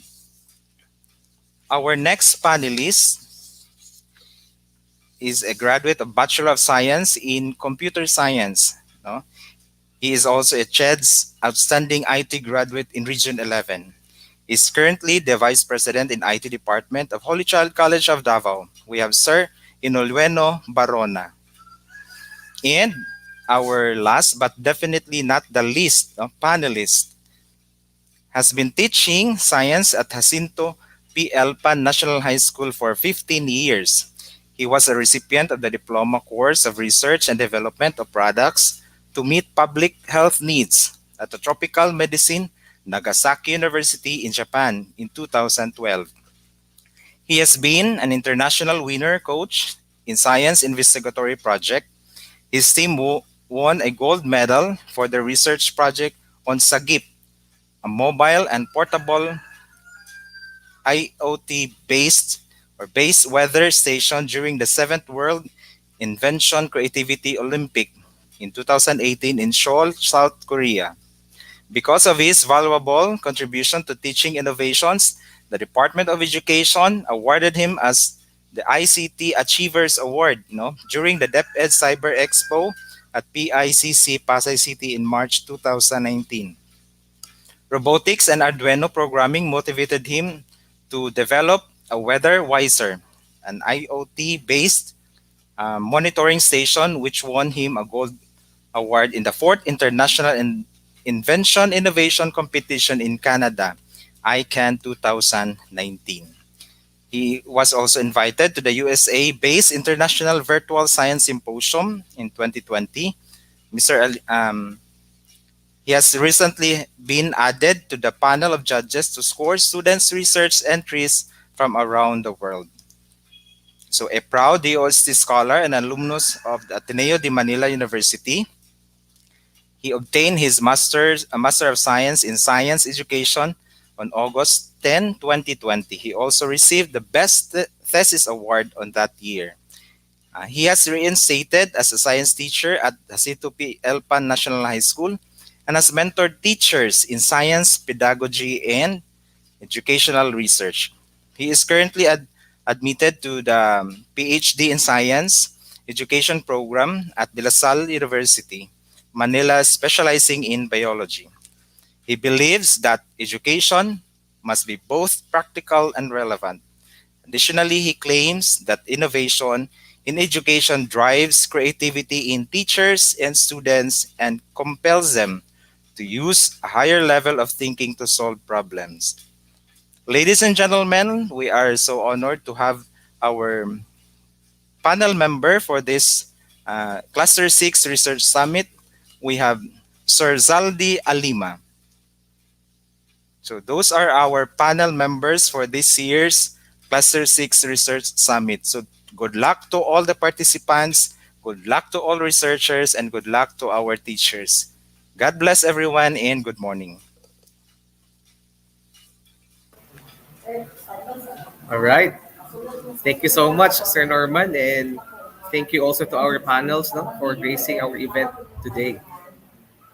So this activity will not be completed without reading the shout-outs of our colleagues in Cluster 6. So we'd like to read some of their shout-outs. From Ma'am Cristil Joy A. Fernandez, good day.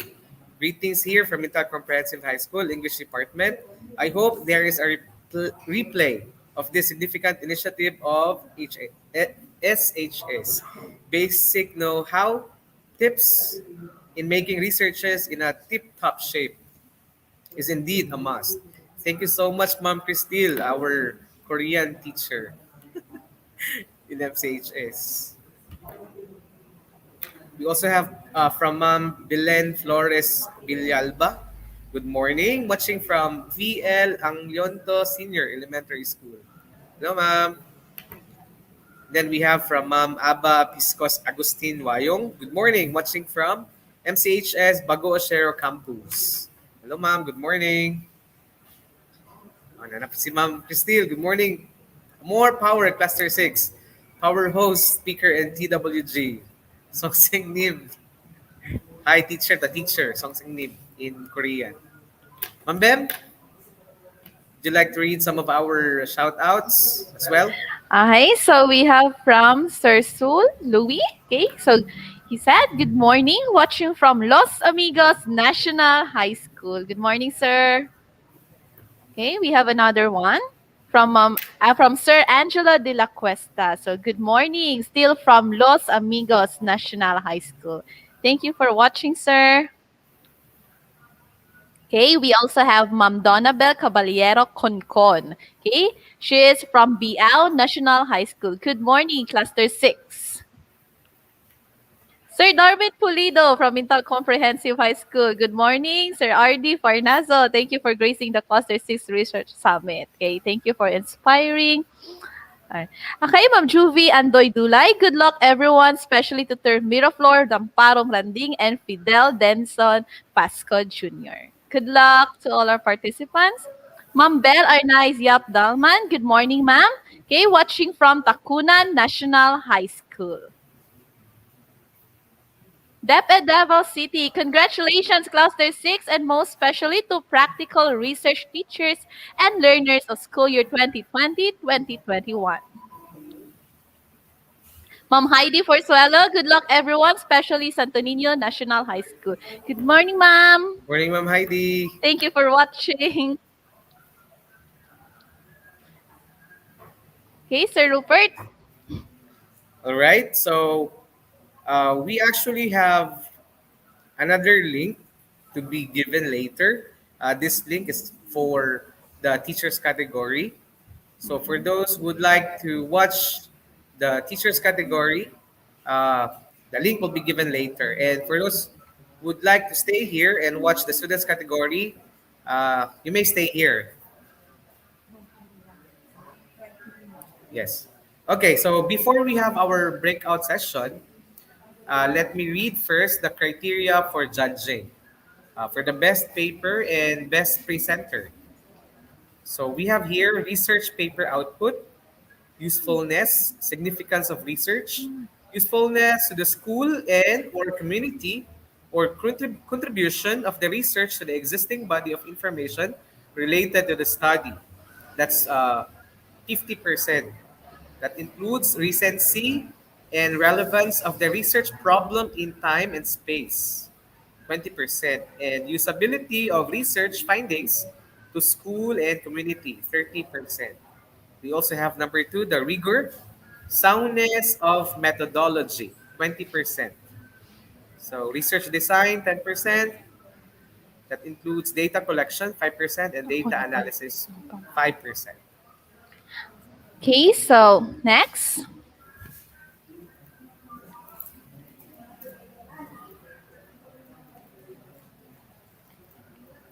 And then we have another research for another criteria. We have research presentation, defense of research output, 30%. Mastery of research output, 10%. Quality, clarity of the presentation, 10%. Ability to defend the content of the manuscript or ability to answer questions, 10%. So we will be having a Q&A later after the presentation of each research paper.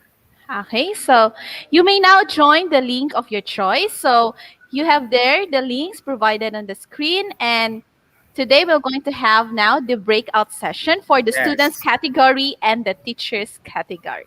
Yes, and before that, since we are still waiting for our guests and audiences to join us, we will show you a video, and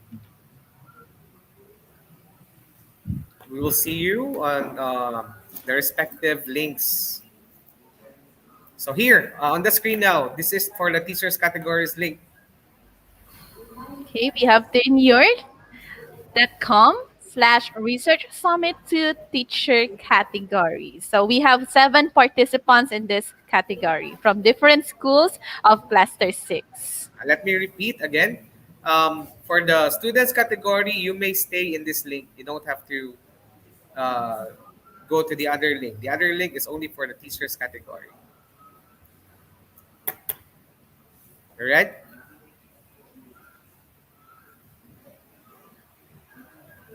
So here's the link on the screen.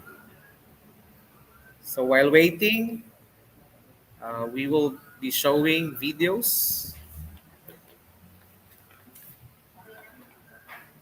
Okay na.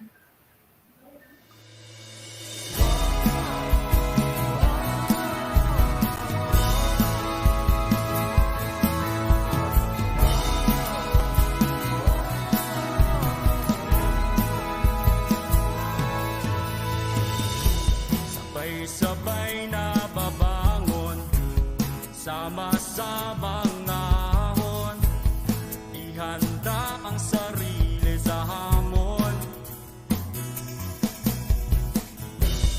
Ipapipigil sa pagsulong, sa kinabukasan nakatuon, para sa di kalidad na edukasyon.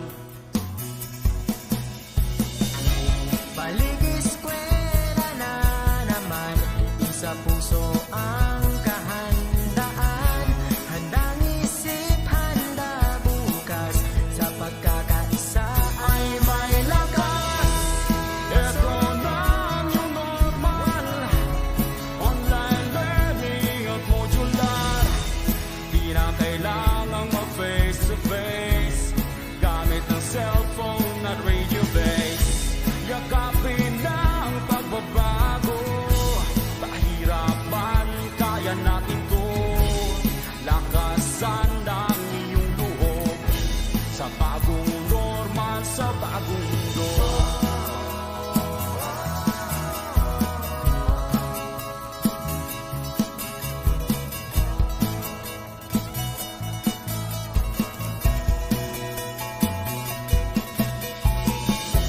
Muslim, Kristiyano at katutubo, isang hanggarin saan patungo, ipagpatuloy pag-aaral mo, tagumpay ay naghihintay sa'yo.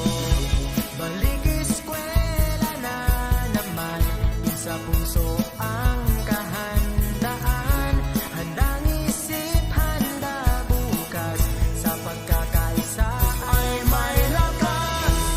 Ito na ang new normal, online learning at modular, di na kailangang mag-face to face, gamit ang cellphone at radio base. Yakapin na ang pagbabago, pahirapan, kaya natin to. Lakasan ng iyong loob, sa bagong normal, sa bagong mundo. Isang alang-alang natin ang ating kaligtasan, sa bawat oras at panahon, magpakailanman. Hangat palagi ng ating paaralan, ang matuto, gayon din maging ligtas ang kabataan.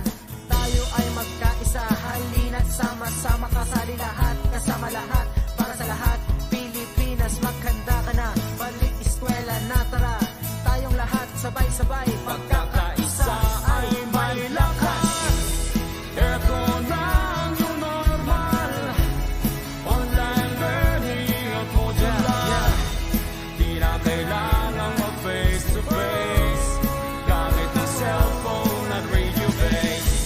Yakapin na ang pagbabago, pahirapan,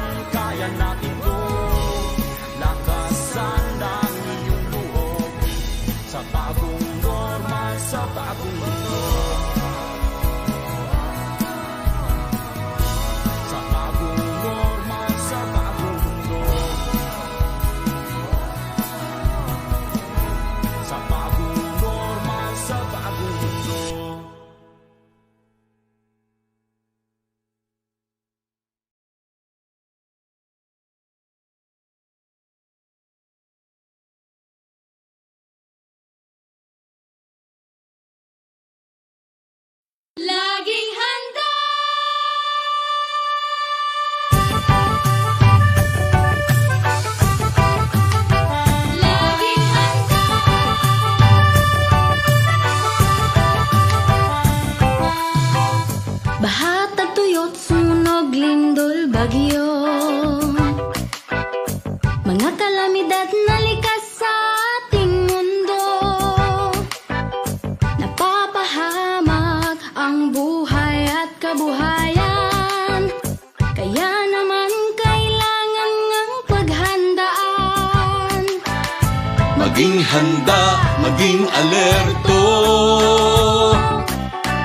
tungkulin to ng bawat mamamayan. Kaya tara na, kilos na, lika na, tumulong tayo, gawin na po ang karapat dapat na maging laging handa. Tara na, kilos na, lika na, tumulong tayo, gawin na po ang karapat dapat na maging laging handa.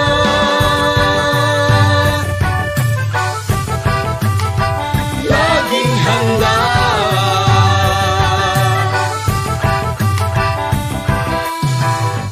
Kalamidad ay maaasahang darating, Sa di inaasahang oras, kaya naman hindi na dapat hintayin. Unahan na habang di pa natataranta, maging handa, maging alerto, tungkulin to ng bawat mamamayan. Kaya tara na, kilos na, lika na, tumulong tayo, gawin na po ang karapat dapat na maging laging handa. Tara na, kilos na, lika na, tumulong tayo, gawin na po ang karapat dapat na maging laging handa. Suriin mo mabuti ang iyong kapaligiran. Saan ka ba nakatira? Diyan ba ay bumabaha? Tuwing gamot, pagkain, kumot, pang sindi, first aid kit, mga gamit panligtas ng buhay dapat mabitbit. At sakaling lumindol o sumabog ang bangka, meron bang matagdaanan palayo sa kasawian? Panahon na ay malupit at ang hangin hagupit, mabuti na lang na tayo ay laging nakahanda. Tara na, kilos na, lika na, tumulong tayo, gawin na po ang karapat dapat na maging laging handa. Tara na, kilos na, lika na, tumulong tayo, gawin na po ang karapat dapat na maging laging handa.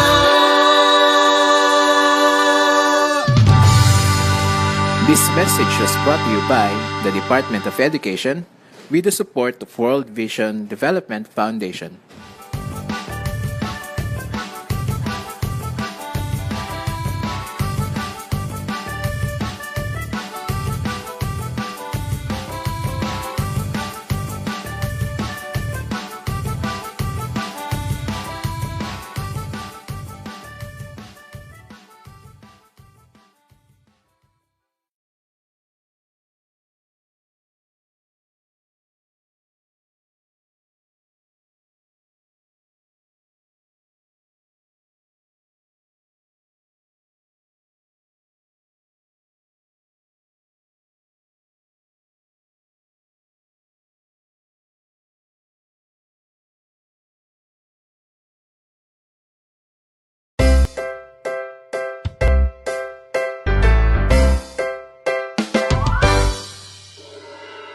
Sa pagsikat ng araw, may dalang bagong pananaw. Naririnig mo bang busina? Palapit na ang pagbabago. Sama na, halika na. Go Education. May bagong paraan, mas madaming paaralan. Si teacher mas suportado, estudyante mas natututo. Trabaho tagumpay ang pupuntahan. Wow! Go Education. Sakay na't makiisa, sabay na hindi kaya kung wala ka.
sa himpapawid, kay sarap mabuhay sa ilalim ng nag-iisang mundong makulay. Sayaw, sayaw, sumasayaw ang langit, kay raming dahilan upang magdiwang. Tayo ay pinag-isa ng langit, lupa, kalikasan at kultura.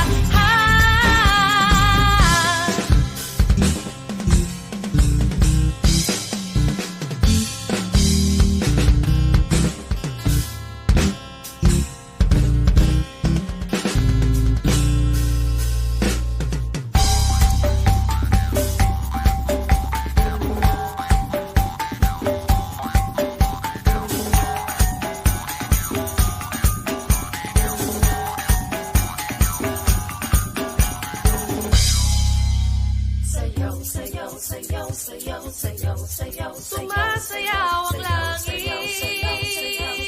habang lupa'y umaawi.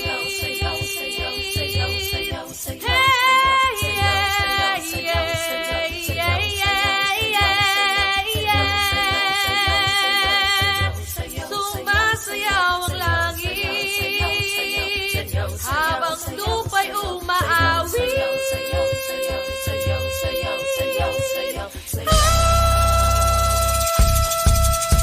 Sayaw, sayaw, sumasayaw ang langit, kay raming dahilan upang magdiwang. Tayo ay pinag-isa ng langit, lupa, kalikasan at kultura. Sayaw, sayaw, sumasayaw ang langit, kay raming dahilan upang magdiwang. Tayo ay pinag-isa ng langit, lupa, kalikasan at kultura. Sayaw, sayaw, sumasayaw ang langit, kay raming dahilan upang magdiwang. Tayo ay pinag-isa ng langit, lupa, kalikasan at kultura.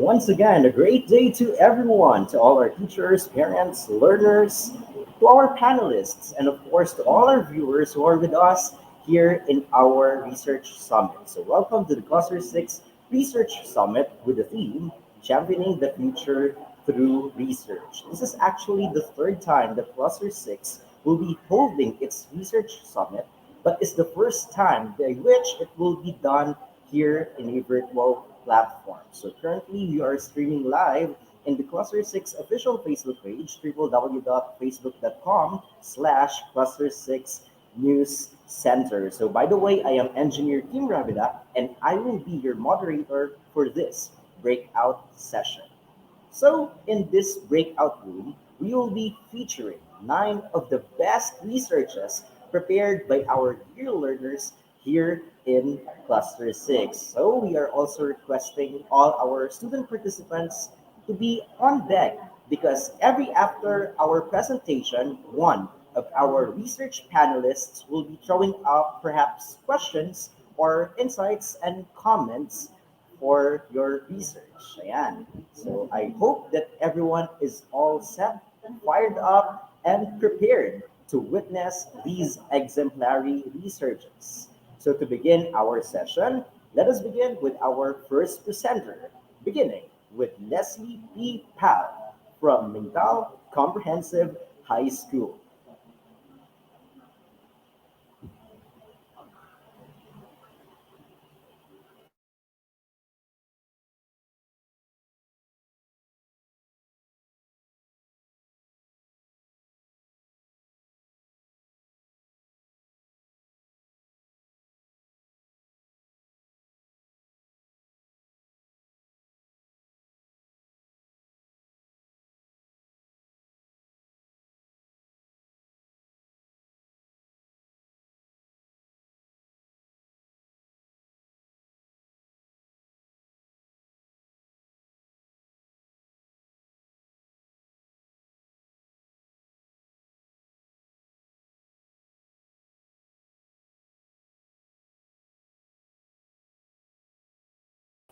Okay, we're sorry for the technical difficulties. Ganyan talaga pag live ang isang event. So by the way, before we proceed, we would like to thank everyone who have made this event possible. First of all, we would like to thank our regional director, our SES, our EPS, and all those who have rendered their messages. And of course, to all the technical working group, to all the participants who have made this event possible. Ayan, so it seems that our first presenter is now prepared.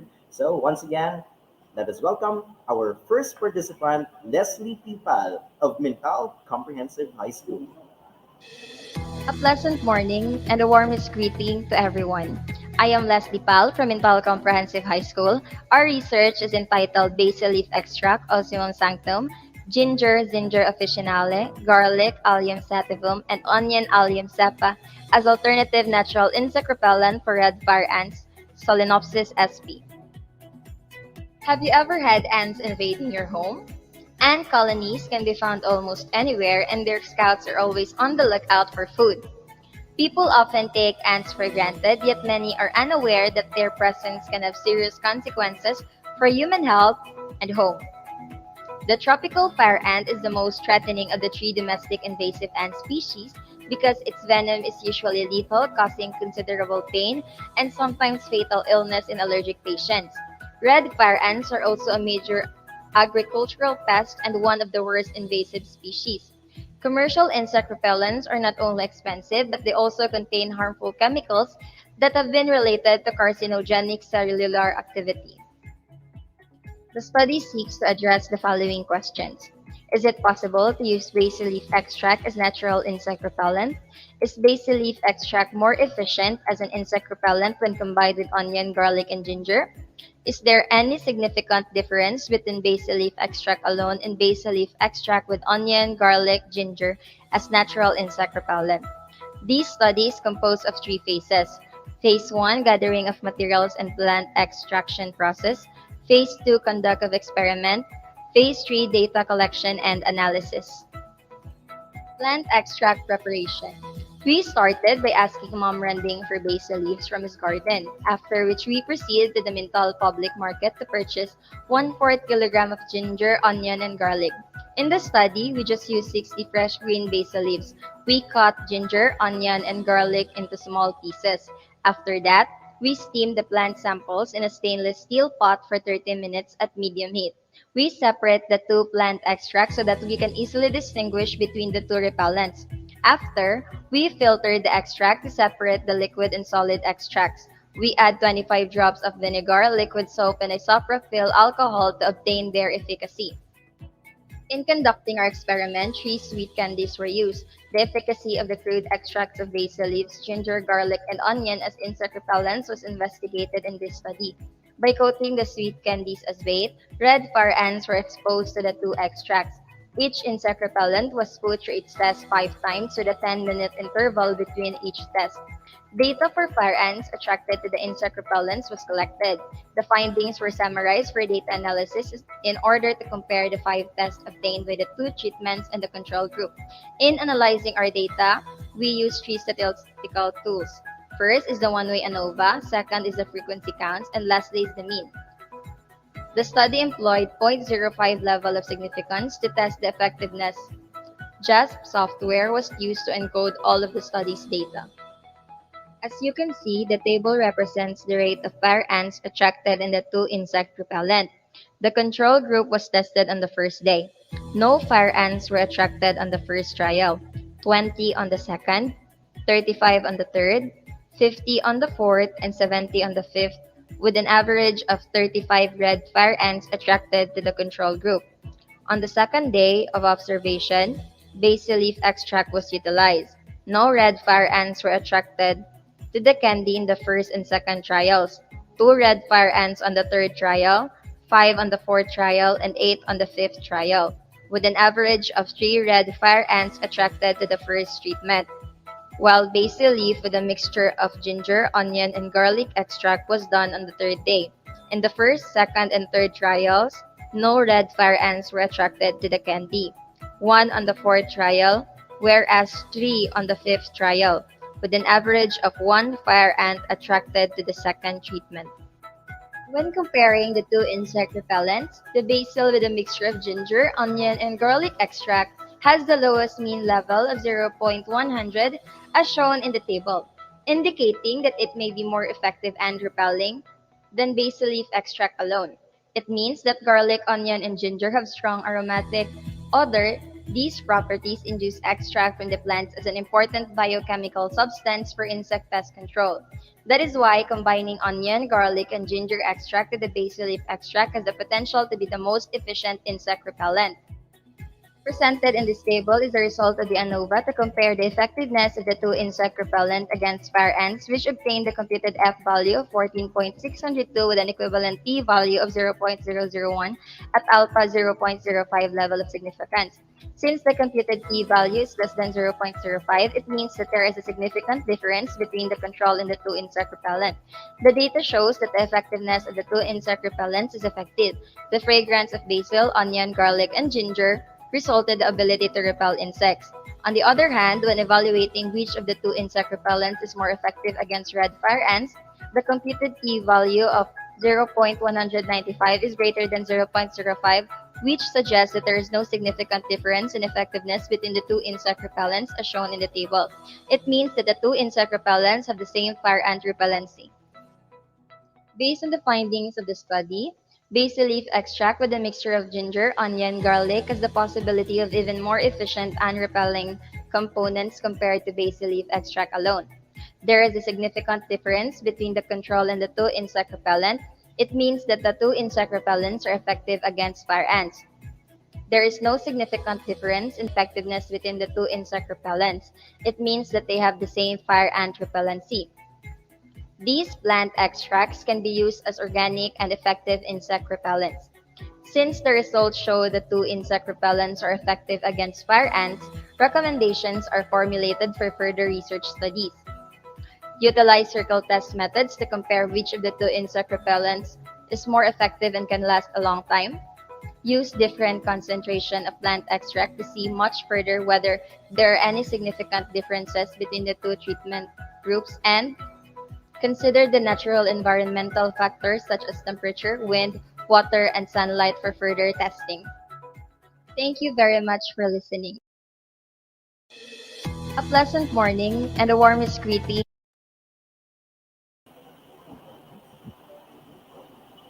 All right, thank you for that presentation, Miss Leslie Pipal from Mental Comprehensive High School. So this time we will be accommodating one of the questions from our dear panelists. So we have on screen one of the pillars of research here in our division. Let us welcome Dr. Rex Lim. Sir, your question? Hi, Kim. Where's the student? Okay, where is Miss Leslie? Hi, Ayan, so Leslie. Miss Leslie's Good here. morning, Leslie. How are you?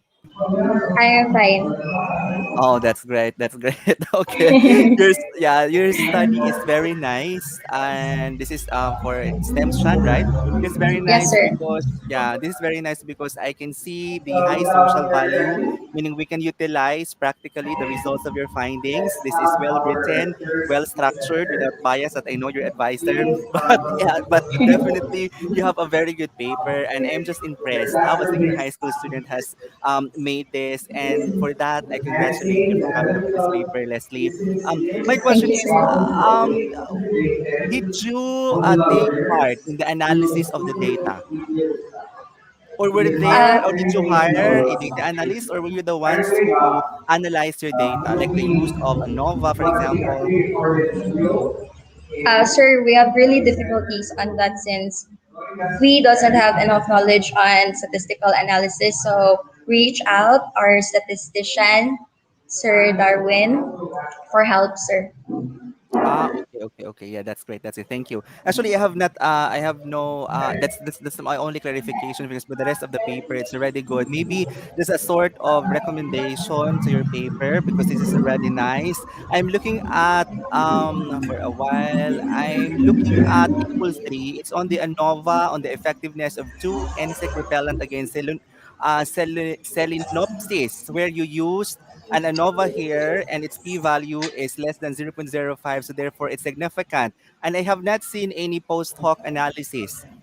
When it's when it's an ANOVA, I am always expecting that there must be a post-hoc analysis so we can properly analyze the data, because ANOVA alone is an omnibus test. We cannot determine whether which of the pairs is actually significant, because sometimes even if ANOVA is significant, I mean that p-value is significant, sometimes some of the pairs sometimes are not significant. So it's good that we have a post-hoc analysis, because we can make a very good analysis there, a very good argument. And aside from that, post-hoc analysis will be able to determine which of the pairs that you have in your experimentation are actually contributing to the significant p-value that you have in your ANOVA, my dear. But in overall construct of your paper, congratulations, it's very nice, and I'm looking forward that you'll do more research like this, which be of use to the immediate community. Congratulations and thank you.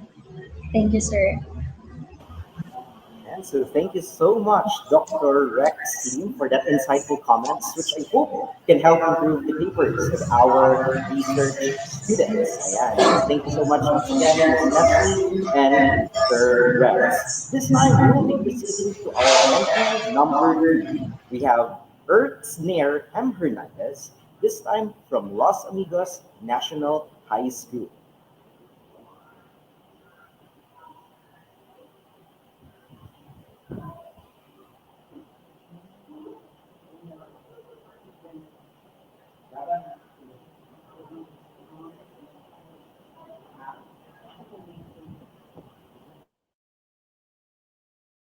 I'm Ertzner M. Hernandez from Los Amigos National High School. In behalf of my co-members Ricky Oliege, Danilo Bacalso, and Jemima Baito, I am here to present a research paper entitled Knowledge and Utilization of the Department of Health Endorsed Medicinal Plants Among the Residents of Barangay Los Amigos, Tugbok, Davao City. Herbal medicines as a major remedy in traditional medical systems has been used in medical practice for thousands of years, and the World Health Organization supports the use of remedies that have been proven to be safe and effective according to World Health Organization in 1993. For our introduction, in 1992, the DOH endorsed the use of 10 medicinal plants, namely Acapulco, Ampalaya, Bawang, Bayabas, Lagundi, Nyugnyugan, Sambong, Chaanggubat, Pansit-Pansitan, and Herba Buena, which is validated for safety and effectiveness for public usage to treat specific illness. And in 1997, the Traditional and Alternative Medicinal Act was passed into a law according to Stuart in 2021. Because of the emergence of COVID-19 in Wuhan in 2019, we are in quarantine restrictions, forced lockdowns, which driven the people living in rural areas to use herbal medicines instead of expensive medicines, according to Lim, Te, and Tan in 2021.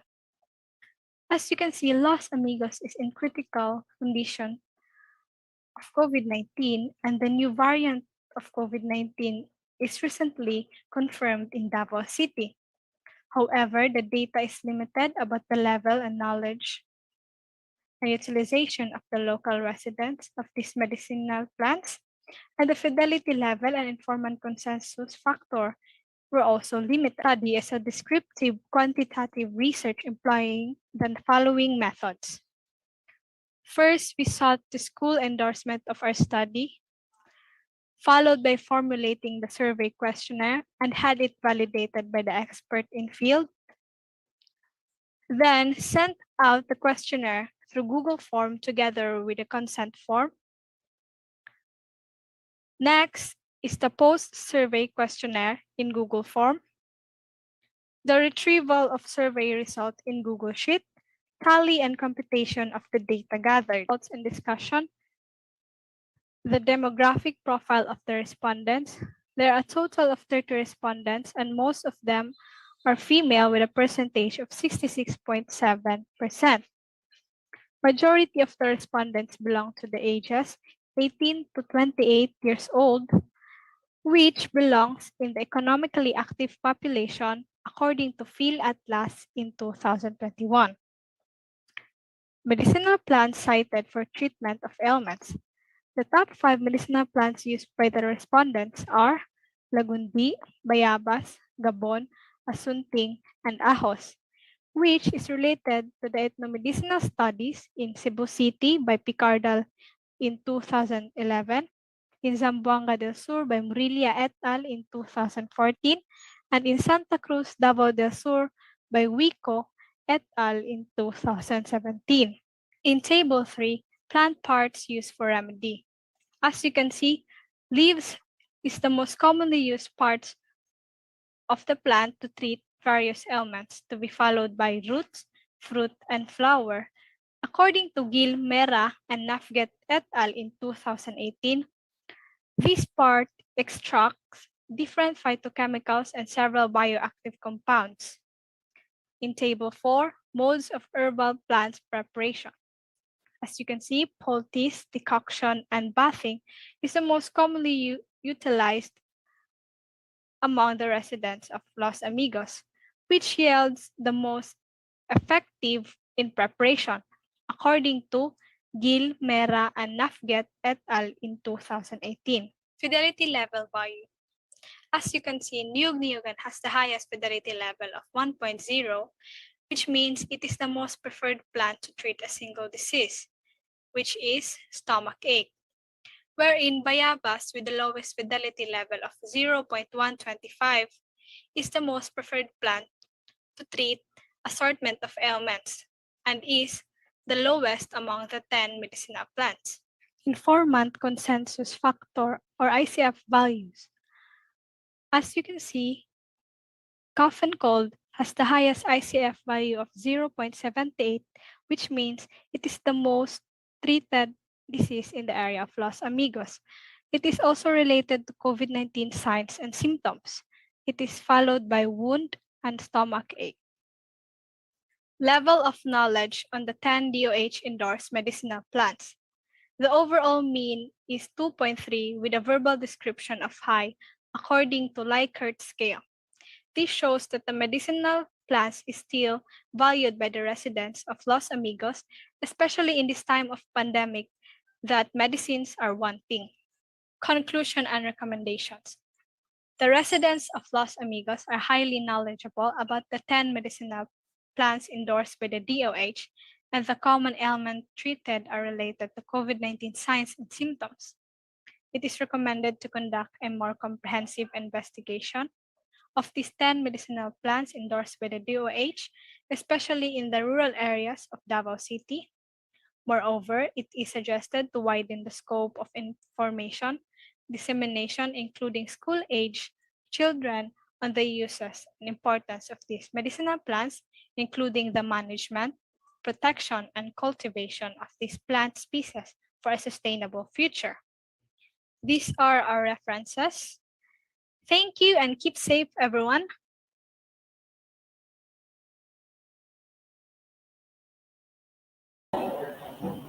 Thank you for that presentation, Miss Earth Snare. So you really have a cool name, Earth Snare. Yeah. So at this point, let us accommodate a question from our panelist, this time from Dr. Zaldi Alima. Sir, welcome to our research project. Hi, congratulations for a job well done. Can you hear me? Yes, Yes, sir. You are loud and clear. Should I comment to the first or the second presenter? For the second presenter po, sir. Okay. Because I was asking there in the chat box. Because I thought I was moved to the next presenter. Okay, anyway. Congratulations to our second presenter. And your study is very commendable because you are solving problems about health, related health, and the DOH recommended medicinal plants. So I just would like to ask you, actually, ang questions ko is basically on the methodology. Yes. Okay, so where's our presenter? Can I see her? Where are you? Okay. Hey, sir. Hello, kumusta? Your name I'm is fine po. Earth? Earth Snare? Yes, sir. Okay, that's a nice name. I have a question here. How did you identify your respondents, and what sampling method did you use? So our respondents are from the qualifications of our respondents must live in Los Amigos and with the age of 18 and above, and we sought the letter of letter of letter to our principal and also to the validators, which is experts in the field. And so on we move to making our Google form. Because of the pandemic, we use the Google form to to to prevent any interaction with others, so that for safety purposes. And we also gathered the data through Google form and we tallied it through Excel, sir. Thank you. Okay, that's nice. So I have a follow-up question. What is your intention or your objective, your main objective of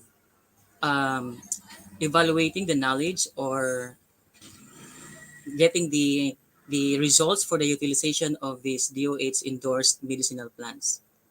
Yes, sir. We wanted to know whether the residents of Los Amigos still values the DOH endorsed medicinal plants, and if they are knowledgeable enough about these STEM medicinal plants, so that they can use it in the future or the pharmaceutical industry.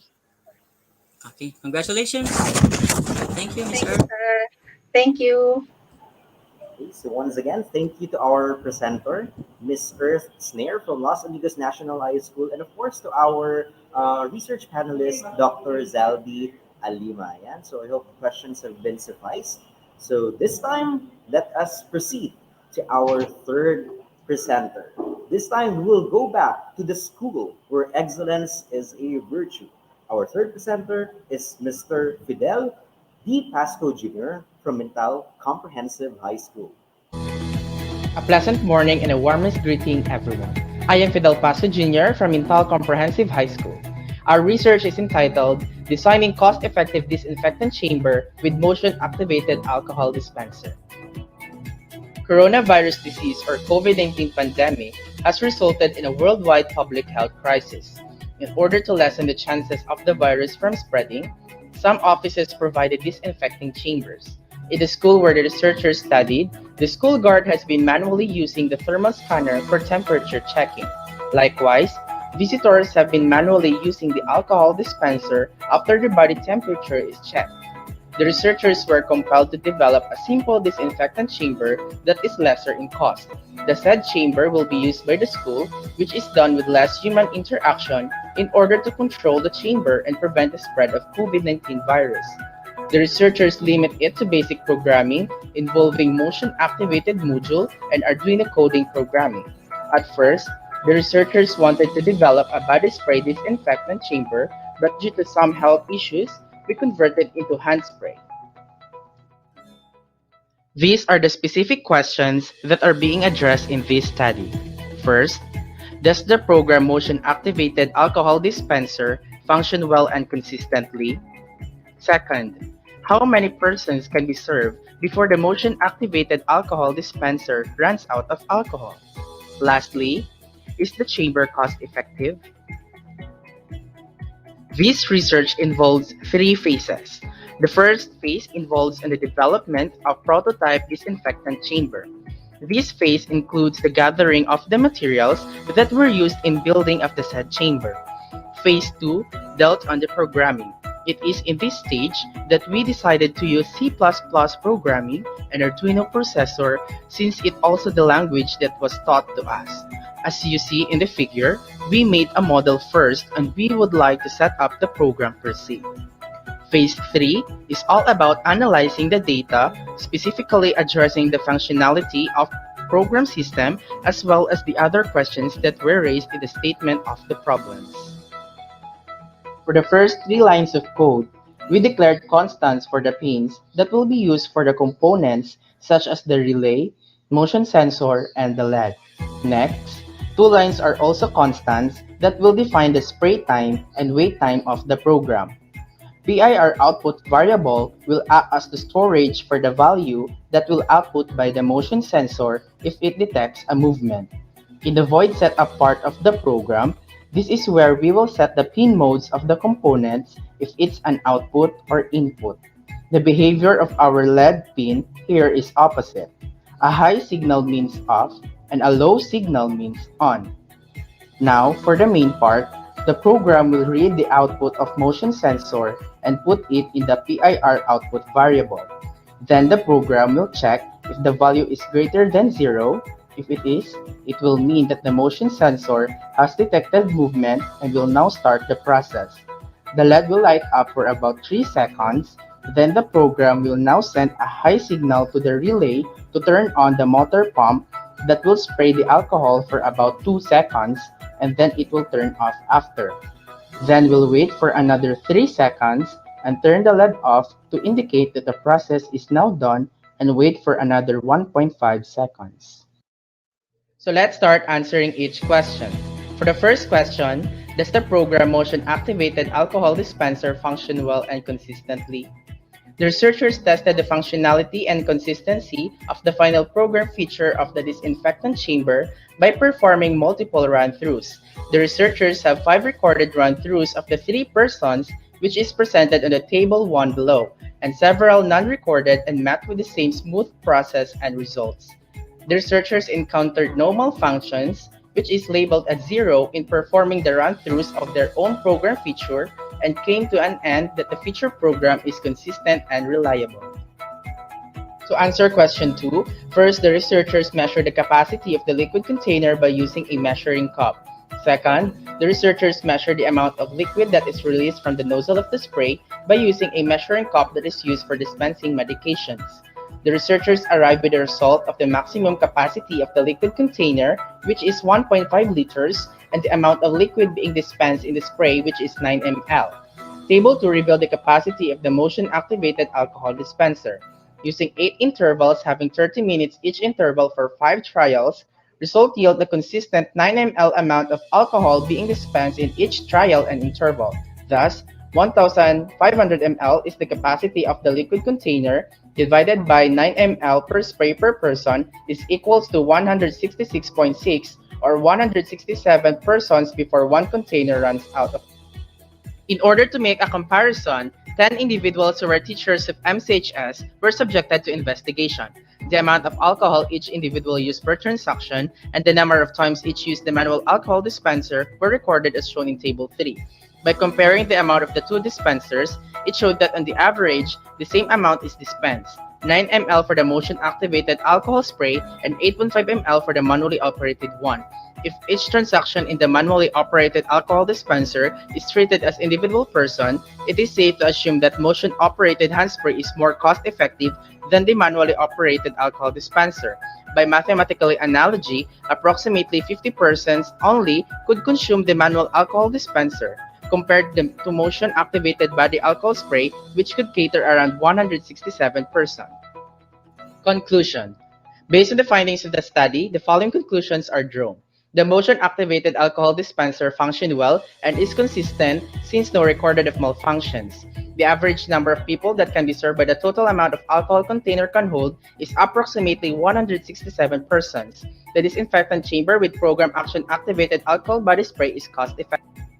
Recommendation.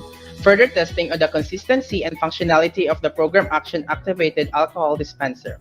Reprogram the amount of alcohol being dispensed to cater more persons. Since the design disinfectant chamber was made in a limited time and funds, further enhancement of its features is warranted.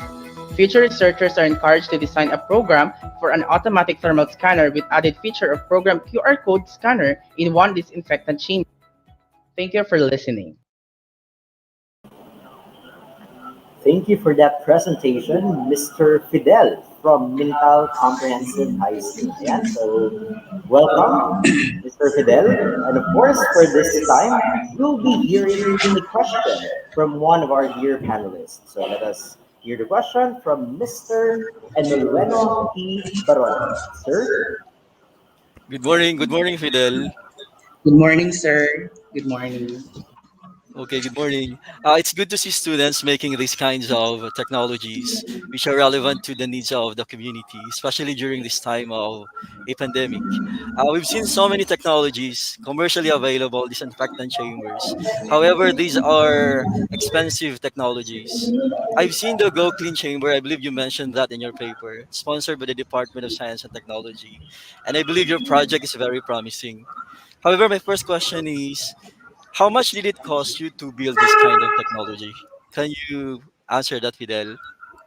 Okay, sir. So in building this technology or the chamber itself, it doesn't take a lot of funds because we utilize recycled materials such as used pipes in our homes. But it takes a less than 5,000 because we utilize Arduino processor and power supply. So it is quite expensive. However, some of the materials, such as the chamber itself, the container, and some of the wirings are being recycled po in our homes. Okay, Fidel. In terms of the cost effectiveness of your project, please include in your study the amount saved when using this technology so that we can have a better appreciation of the data. We would appreciate it more if we can see the cost comparison. And lastly, the idea of the contactless chamber with motion activated alcohol dispenser is highly appreciated, especially during this time that we have another COVID-19 variant, which the WHO tagged as which has more viral load compared to other variants. And we can see more cities under ECQ. And we appreciate this kind of project. Congratulations on this, Fidel. Thank you. Thank you, sir. But can I add my answer, sir? Yes, Because Fidel. in And I believe Sir Zaldi also will have another set of questions. Right, sir. In terms of the cost effectiveness of our project, so as we observe in our pre-observation that in using the manual hand dispenser, our school need to refill it 4 times a day. But after using our automatic hand dispenser, the school are already refilling the manual the dispenser itself in automatic 2 times a day. So we can conclude that our project is more cost effective compared to the manual dispenser because of the refilling, the time or the times of refilling of the alcohol in the dispenser buzzer. So we can utilize a lot of alcohol in using manual hand dispenser because many people intend to use many times more attempts of pushing the manual dispenser, causing wastage of alcohol. And compared to the automatic hand dispenser, in which that the nozzle will spray only a 9 ml amount of alcohol, so that we can save alcohol and in an appropriate standard dose of alcohol. Thank you, Fidel. So, Thank Sir you. Sally, it seems that you have a question. Please go Okay, ahead. Hi Fidel. Congratulations for your research project. As mentioned by Sir Ino, it's actually timely and relevant to our time now.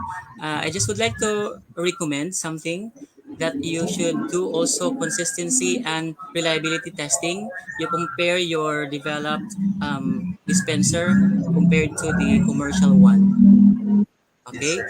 and yeah, you compare so that if your goal is to commercialize your device, then you would say that you have enough data to prove that your device has comparable result as the commercial one. And also if it's movable, you can move the device from one place to another area or location. You can also add the variables such as battery life and the power supply of the device, and then at the same time increasing the number of uh, uh, people that can be dispensed by your device. Okay, And sir. congratulations. Thank you, sir. All right. So once again, thank you to our presenter, Fidel Pasco from Mintal Comprehensive High School. And of course, thank you to our panelists, Mr. Eno and Mr. Zaldi, for those insightful comments and recommendations. This time, we will be witnessing another presentation from Norogene A. Pigit from Santo Niño National High School.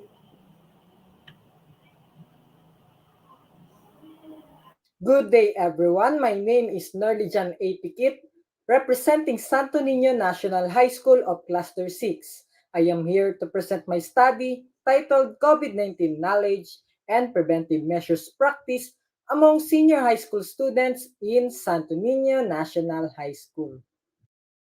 COVID-19 is an infectious disease from a novel coronavirus named SARS-CoV-2. It killed more than 4 million people worldwide as of July 18, 2021. Preventive measures are key to lessen the possibility of contracting the virus. Information dissemination is an initial step to persuade people in observing health safety protocols. This study was conducted to identify if the knowledge of the learners on COVID-19 is associated with their preventive measures practice. This study has 4 research questions. First, what are the demographics of the respondents? Second, what is the level of knowledge on COVID-19? Third, what is the level of COVID-19 preventive measures practice? And finally, is there a significant relationship between senior high school students' COVID-19 knowledge and their preventive measures practice? Descriptive correlational research design was utilized. Descriptive design was used to describe the level of knowledge and preventive measures practice. Correlational design was used to understand the relationship and the strength of association between the two variables. I formulated an original survey questionnaire which consists of 3 parts: demographic profile, COVID-19 knowledge section, which is divided to 3 subsections of symptoms, mode of transmission, and preventive measures knowledge. And lastly, preventive measures practice. The responses for each question were interpreted with the use of the 5-point Likert scale. The questionnaire then was inputted to Google Forms to adapt on the current situation. So I could request 50 students to answer the questionnaire through online platform. After the data were gathered, I analyzed and report it by utilizing statistical tools of frequency counts, measure of central tendency, and percentage to tabulate the demographics of the respondents. Pearson correlation coefficient was also used to determine the direction and strength of relationship between the 2 continuous variables. Moving on to the results, Table 1 shows the demographic profile of the respondents. We have 18 male students and 32 female students. In grade level, we have 16 in grade 11 and 34 in grade 12. In track, we have 22 academic and 28 PBL students. In Table 2, continuation of the demographic, we have respondents aged from 16 to 22 and 31. The median age is 18. Using Microsoft Excel, I easily calculated the means and the correlation coefficient value. Table 3 shows the responses for the COVID-19 knowledge symptoms subsection. Overall mean score is 3.95, which indicated a high level of knowledge in this area. In Table 4, the overall mean score of knowledge on transmission was 4.26, which also indicated a high level. Table 5 shows the knowledge on preventive measures, and the overall mean score was 4.29 and also indicated a high level. For the second variable, Table 6 shows the practice of preventive measures among the respondents. The overall mean score was 4.50, which can be interpreted as oftentimes observed. The significance on the relationship between the 2 variables are shown in Table 7. The Pearson's R is 0.645, which means there was a strong positive correlation between knowledge and preventive measures practiced on COVID-19. The relationship is significant at the 0.05 since the R is greater than the p-value of 0.273. Intention to exercise a behavior depends on one's knowledge and understanding. Having knowledge on something will change our action in some way or another. The result of this study should persuade people the importance of having knowledge in various aspects about the virus can lead to having a good practice of prevention. Moreover, this also signifies on how to convince the public in observing policies and protocols not just during the pandemic. Lastly, the researcher recommends the following. The researcher recommends follow-up research to explore specific or other points of research interest in infectious disease awareness and preventive measures. To the future researchers, they should also attempt larger sampling size and employ other methods and research design. To the students, they must maintain and keep observing the preventive measures mandated by the government to lessen and finally end this crisis.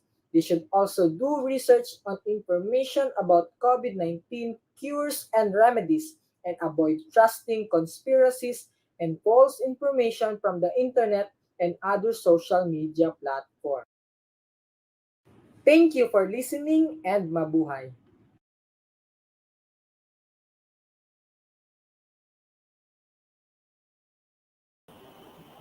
All right, once again, that has been Norly John A. Piquet of Santo Niño National High School. Ayan, so hello, Norly John, how are you? Hello, sir. And I'm fine, okay, thank so you. okay, welcome to our research summit. So this time, let us hear another question from our dear panelists. By the way, to our research panelists, if you have some questions in mind, you are free to raise them afterwards. So, but for the meantime, let us hear the question from Dr. Ameline Labasan. Ma'am, please take it away. Hello, sir. Thank you so much. So, where is the student, Norlijan? Hello po, ma'am. Good Hello, morning. Norlijan. So, you are from Santo Niño National High School. Opo. Okay. So, I really appreciate actually the study. This is very timely and relevant in these times that you were able to actually conduct, no? So, this study at this very time, just after a year of having this pandemic, and you were able to come up with such. So, it's highly commendable, no? Also to your advisor.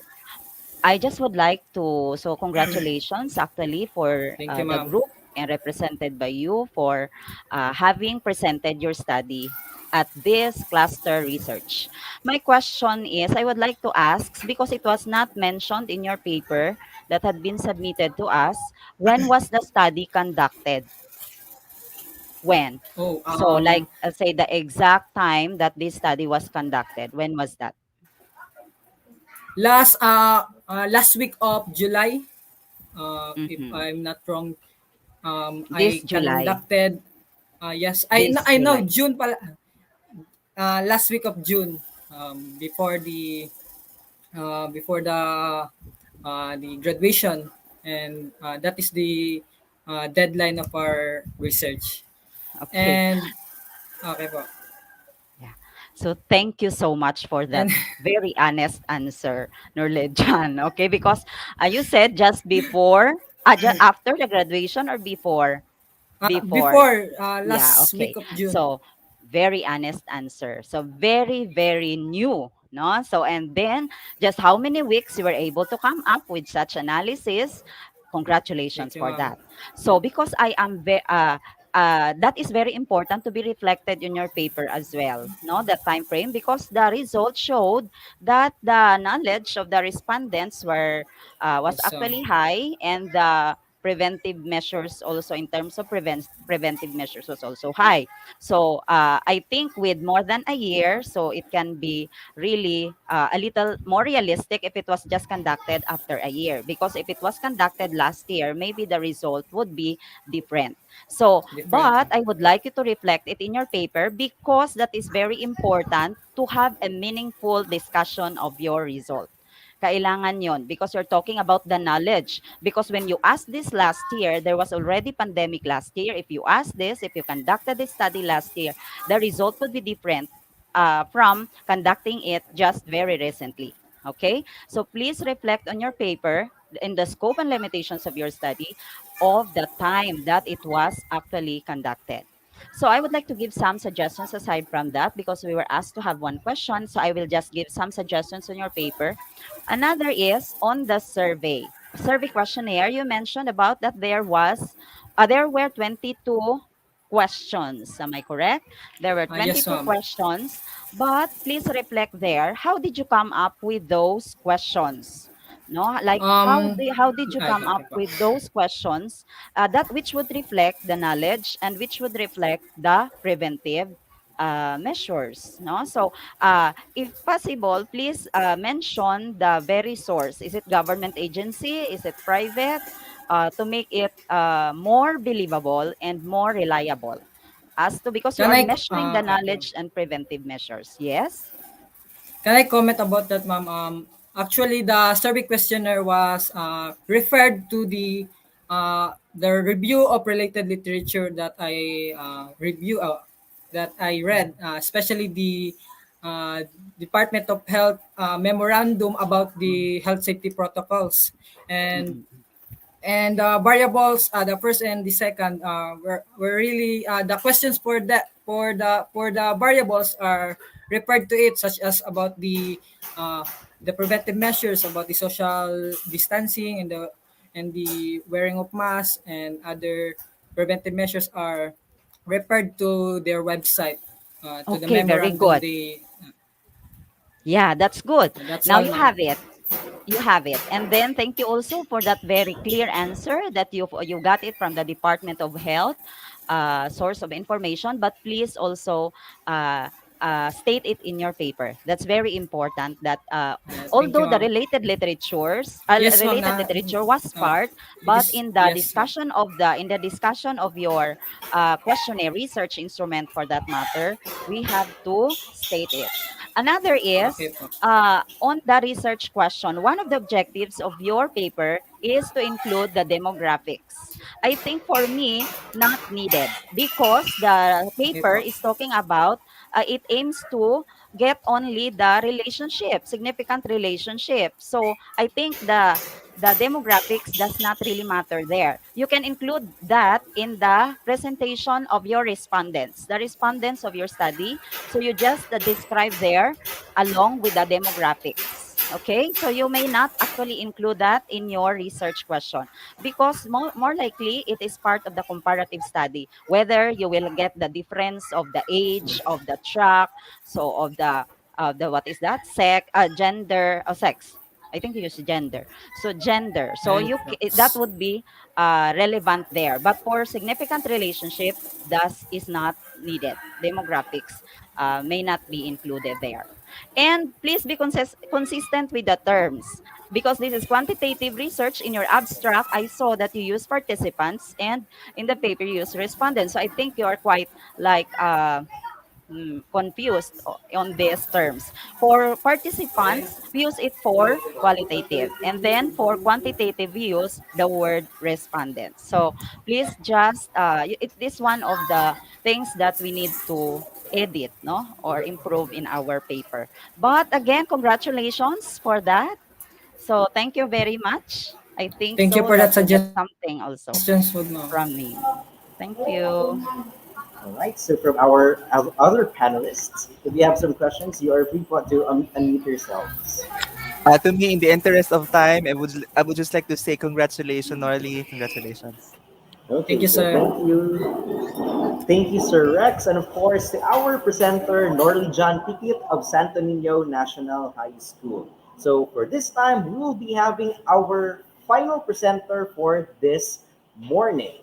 And this time, let us have our fifth entry. We have Miss Kate Gallardo from Tacunan National High School. Okay, so by the way, ang erratum, we will be proceeding to our next participant. We have Mary Jean L. Talisik of Tagakpan National High School. Please take it away.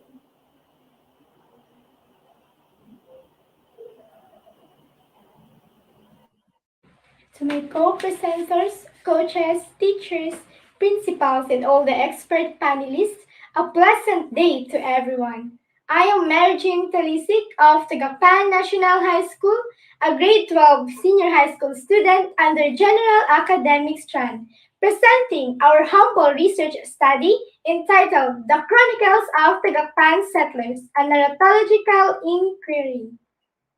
Background of the study. According to the historical data of the Office of the Punong Barangay, Barangay Tagakpan was created on or before as early as 1919, and this was one of the original 117 barrios of Davao City. The experiences of the early settlers of Barangay Tagakpan is in need to be given importance and treasured in most cases. Sadly, these experiences were slowly forgotten by the young generation of the community, and this is the main reason and the felt need in conducting this research. Objectives of the study. Put into record the stories of the first settlers of Barangay Tagakpan before these stories vanish and, or worse, will be forgotten by the community. Second, document experiences of the first settlers of Barangay Tagakpan to remind the present and future generation about the experiences and golden stories of their ancestors. And third, draw out important realizations about their past and help people of Barangay Tagakpan understand who they really are in the environment they live and help them for the continuous improvement of the place. Research design and method. This study utilized qualitative research design, which was conducted in natural setting, where primary data and information that were gathered area analyzed qualitatively. This study was developed using narratological study that involves experiences as expressed in lived and told stories of individuals. Research participants. The participants in this study was purposely identified as they become rare within Barangay Tagakpan. The researchers used a snowball technique in data gathering, which means the first identified settler may refer someone whom he or she also knew to be among those who first came and live in Barangay Tagakpan and be the most reliable sources of information for this study. Data collection procedure. When the primary sources were identified, the researchers gave them orientation and let them sign the informed consent form. The researchers conducted an in-depth interview with the participants. The interview was conducted repeatedly until the information saturates at a particular point, using tools such as video recorder, camera, ballpen, and note paper. The interviews were recorded with their permission and then transcribed literally without deviating, adding, or removing the original source. Next is result. On the basis of the data presented, the following findings were drawn. First is the first Tagakpan settlers are the natives. To be specific, the Bagobo Klata tribe.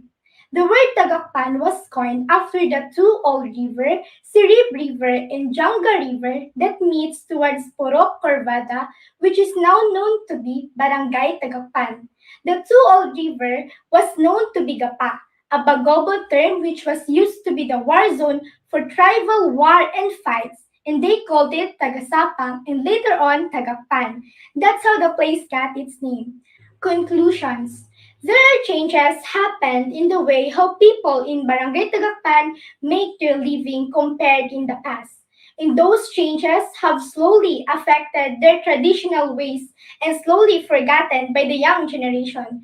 Through this study, the researchers can be able to remind the young generation, especially the students of Tagakpan National High School, in which most of them were originally came from Barangay Tagakpan. Following recommendations.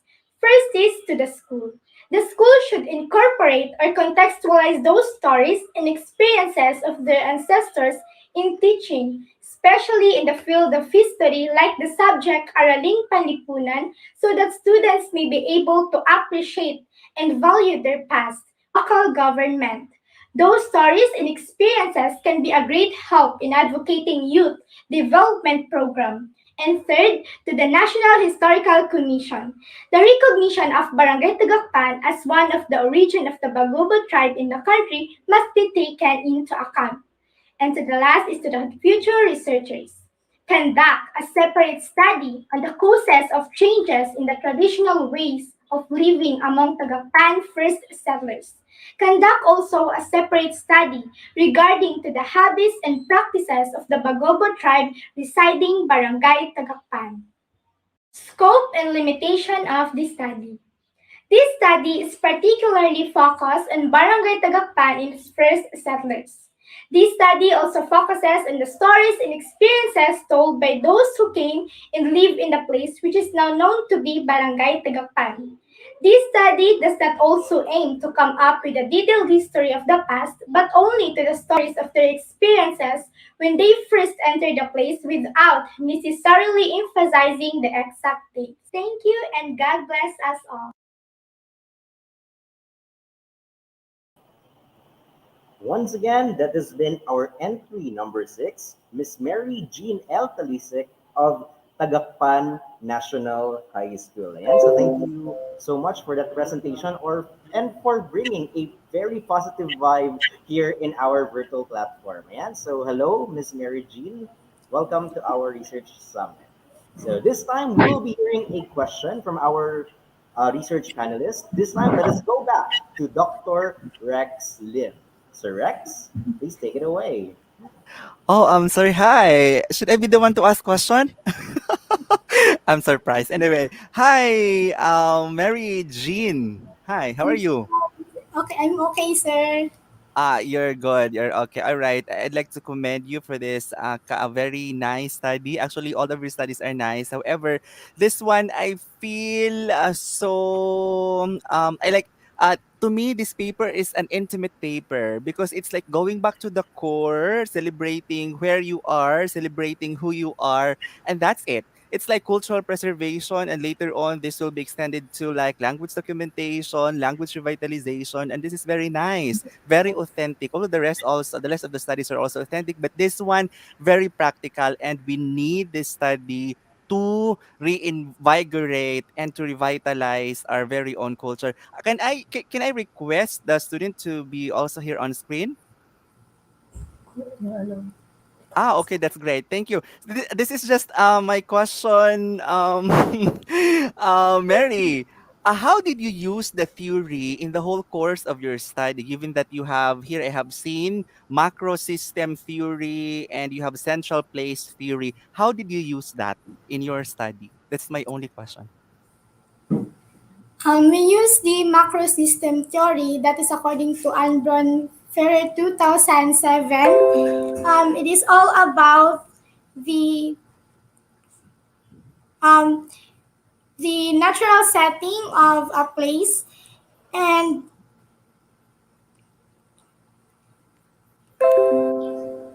It's all right. wait. No worries, no worries. It's all right. Yeah, I asked the question because I'm expecting that the theory should be used to elaborate the findings and that you should have somehow a paragraph there that states confirming or disconfirming the theory, although this is qualitative study, but then the nature of this study is not actually theory building, but rather still confirming given that you have your theoretical lens and our theoretical lens should supposedly be used as interpretive lens given the findings that we have. And it's very important, that's the core yung theory natin together with the review of related literature. But the whole thing of it, Mary Jean, I am really proud of you, honestly. And yes, from the bottom of my heart, I'm really proud of you for coming up with this paper. And hopefully, sooner or later, you will be in your tertiary education and you will, you'll become a professional as well. Please continue doing this kind of research so we can all together preserve the culture that's vanishing. This is more this is leading towards ethnographic research, and this is very rare, and I'd like to see more of this kind of research studies in the future with you, of course. That's what I'm looking forward. Thank you so much, Mary Jane, and congratulations. Thank you very much. Okay. Thank you, Dr. Rex Lim. So how about from our other participants? Meron po ba kayong mga questions? to Miss Mary Jean. Ayan. So, Okay, sir. Thank you. I just would like to add no for a some suggestions on the participants because I think the presentation of the participants was need to be enhanced because the primary and secondary data cannot be really delineated. Like there was mention of they asked participants in advanced age, but some of them were already dead. So I didn't know how they got the data, but they also mentioned the secondary data on books and internet. So I think it needs to be just clarified. The discussion on that just need to be clarified. What is where did your data really come from? Is it really from the participants, and how it happened that they were already dead? And then what about the secondary? What's the role of the books and the internet on this matter? So just to enhance the result of the discussion section. So thank you. Noted po, ma'am. Thank you. thank you so much, Dr. Amelin Labasano. So by the way, I would like, apologies po ng konti sa ating mga, a new feed has been put in. So we will be having our final presenter, last na lang po talaga, because I know that as hungry as we are more hungry for knowledge. So this time we will be having our final presenter for this morning. Then after that, we will be having our lunch break. So this time, let us hear the presentation from Miss Preseline A. Gerolaga, our seventh presenter from Mintal Comprehensive High School. So Miss Preseline, the floor is yours.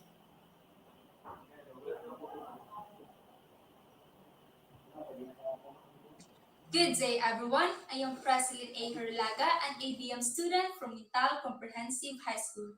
It is an honor for me to present our research study entitled Online Shopping Behavior and Consumer Purchase Decision Process Among the Residents of Barangay Mintal. We are very much interested in this study because this is in line with our strand that is accountancy, business, and management. Are you fond of online shopping? Online shopping is the easy solution for busy life in today's world. In our world today, where the digitalized era is on top of use, it is no wonder how e-commerce become prominent. Many big retailers have popped up, such as Shopee, Lazada, and Zalora, who dominated the commerce trend. When the pandemic hit our country, these e-commerce giants boomed more and currently the most popular online stores in the Philippines. But this rapid acceleration of the online shopping trend brings some challenge as well. The majority of the respondents were mostly afraid of product testing, claims, problems with product returns, and delivery of the wrong product. For one thing, consumers tend to have a difficulty in purchasing goods. They need a well-organized decision making, spend strategically, and recognize what works for them. This study sought to answer the following research questions. First, what is the level of online shopping behavior when measured in terms of sales promotion, sales advertisement, social environment, feedback, logistics, and payment process? Second, what is the level of consumer purchase decision process in terms of pre-purchase stage, purchasing stage, and post-purchase stage? Third, is there a significant relationship between the online shopping behavior and consumer purchase decision process among the residents of Barangay Mintal? Methods. This study used the non-experimental quantitative research design utilizing correlational method. It was conducted in Barangay Mintal, and their selection of respondents were done using purposive sampling. The researchers used Pearson correlation coefficient or Pearson score to determine if there are any significant relationship between the online shopping behavior and consumer purchase decision process. Mean was also used to determine the level of each variable. Presented here are the findings of the study based on the tabulated and treated data generated from responses of the respondents. I am going to discuss the independent variable of our study, which is the online shopping behavior. There are 6 factors of online shopping behavior, and those are the sales promotion, sales advertisement, social environment, feedback, logistics, and payment process. This table here is the summary of the level of each of those factors. Sales promotion got the highest mean value of 4.25 and was perceived by the Barangay Mintal residents as very influential to their buying behavior. According to Brassington and Petit, the value created by sales promotion provides a direct impact on consumer behavior and accelerates the selling process by influencing consumer to make a swift purchase. Moreover, the overall mean value of online shopping behavior when measured in terms of all of these factors is 4.05, which descriptive level is high and is therefore strongly influential.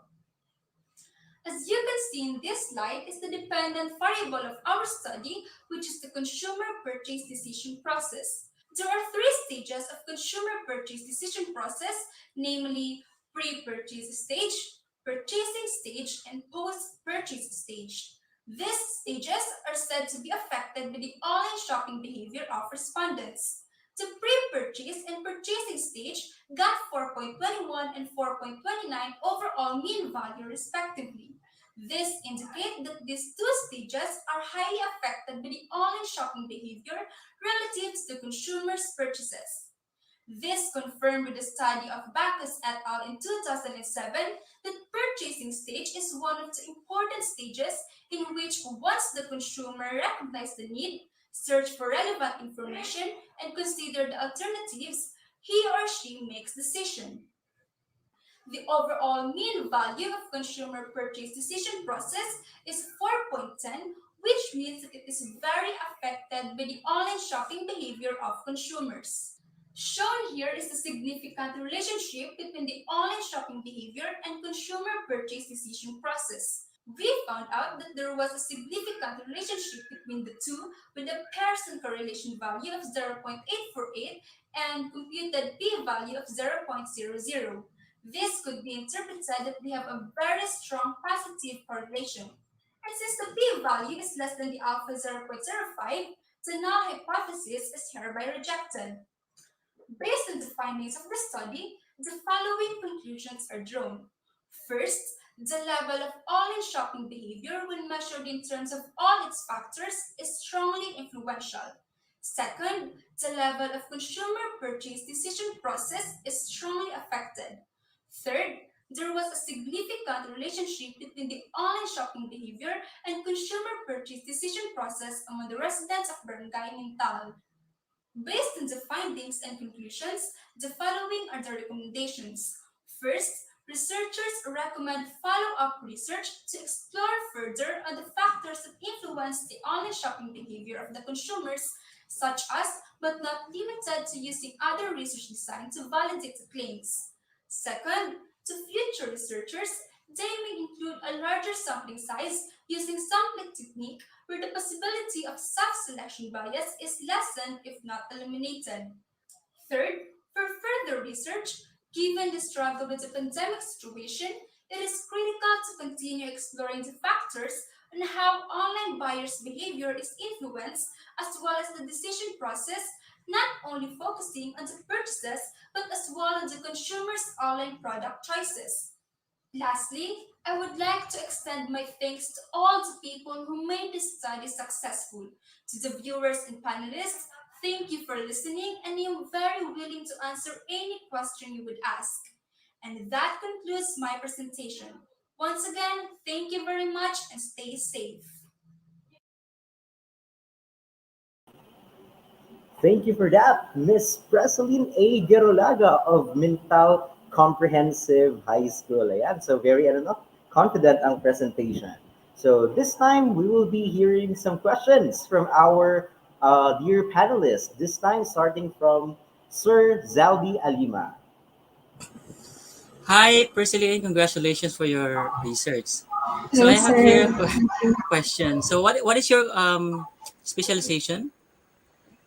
EBM? Po. Yes are you po. in EBM? Okay. Yes po. So I have a question here. So I know you can answer this.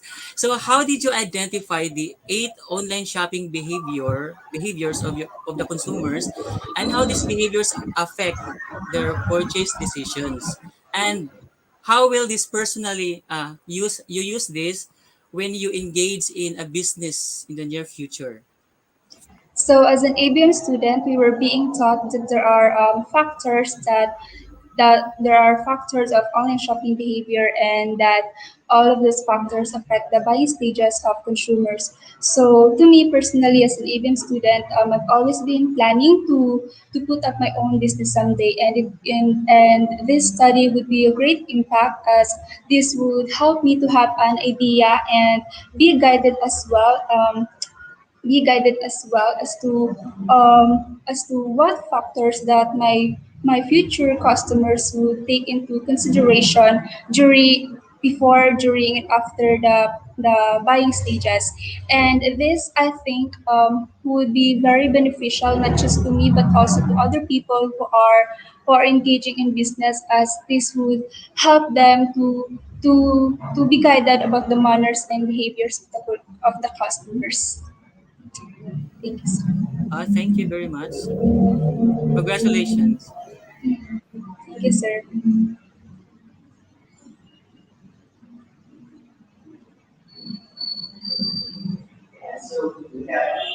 Do we have any other questions from our panelists?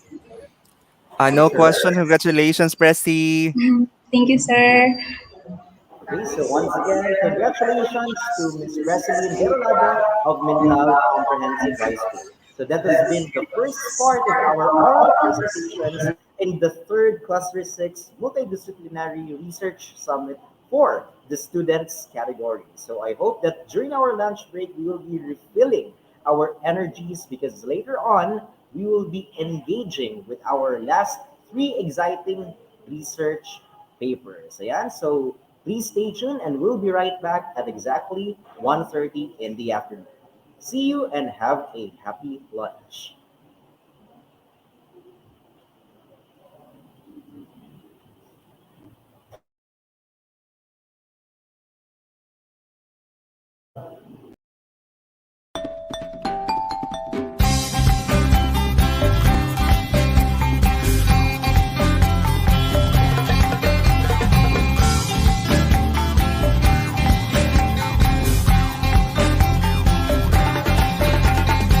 Ilog ng mga ulap, hinihipan ng hangin.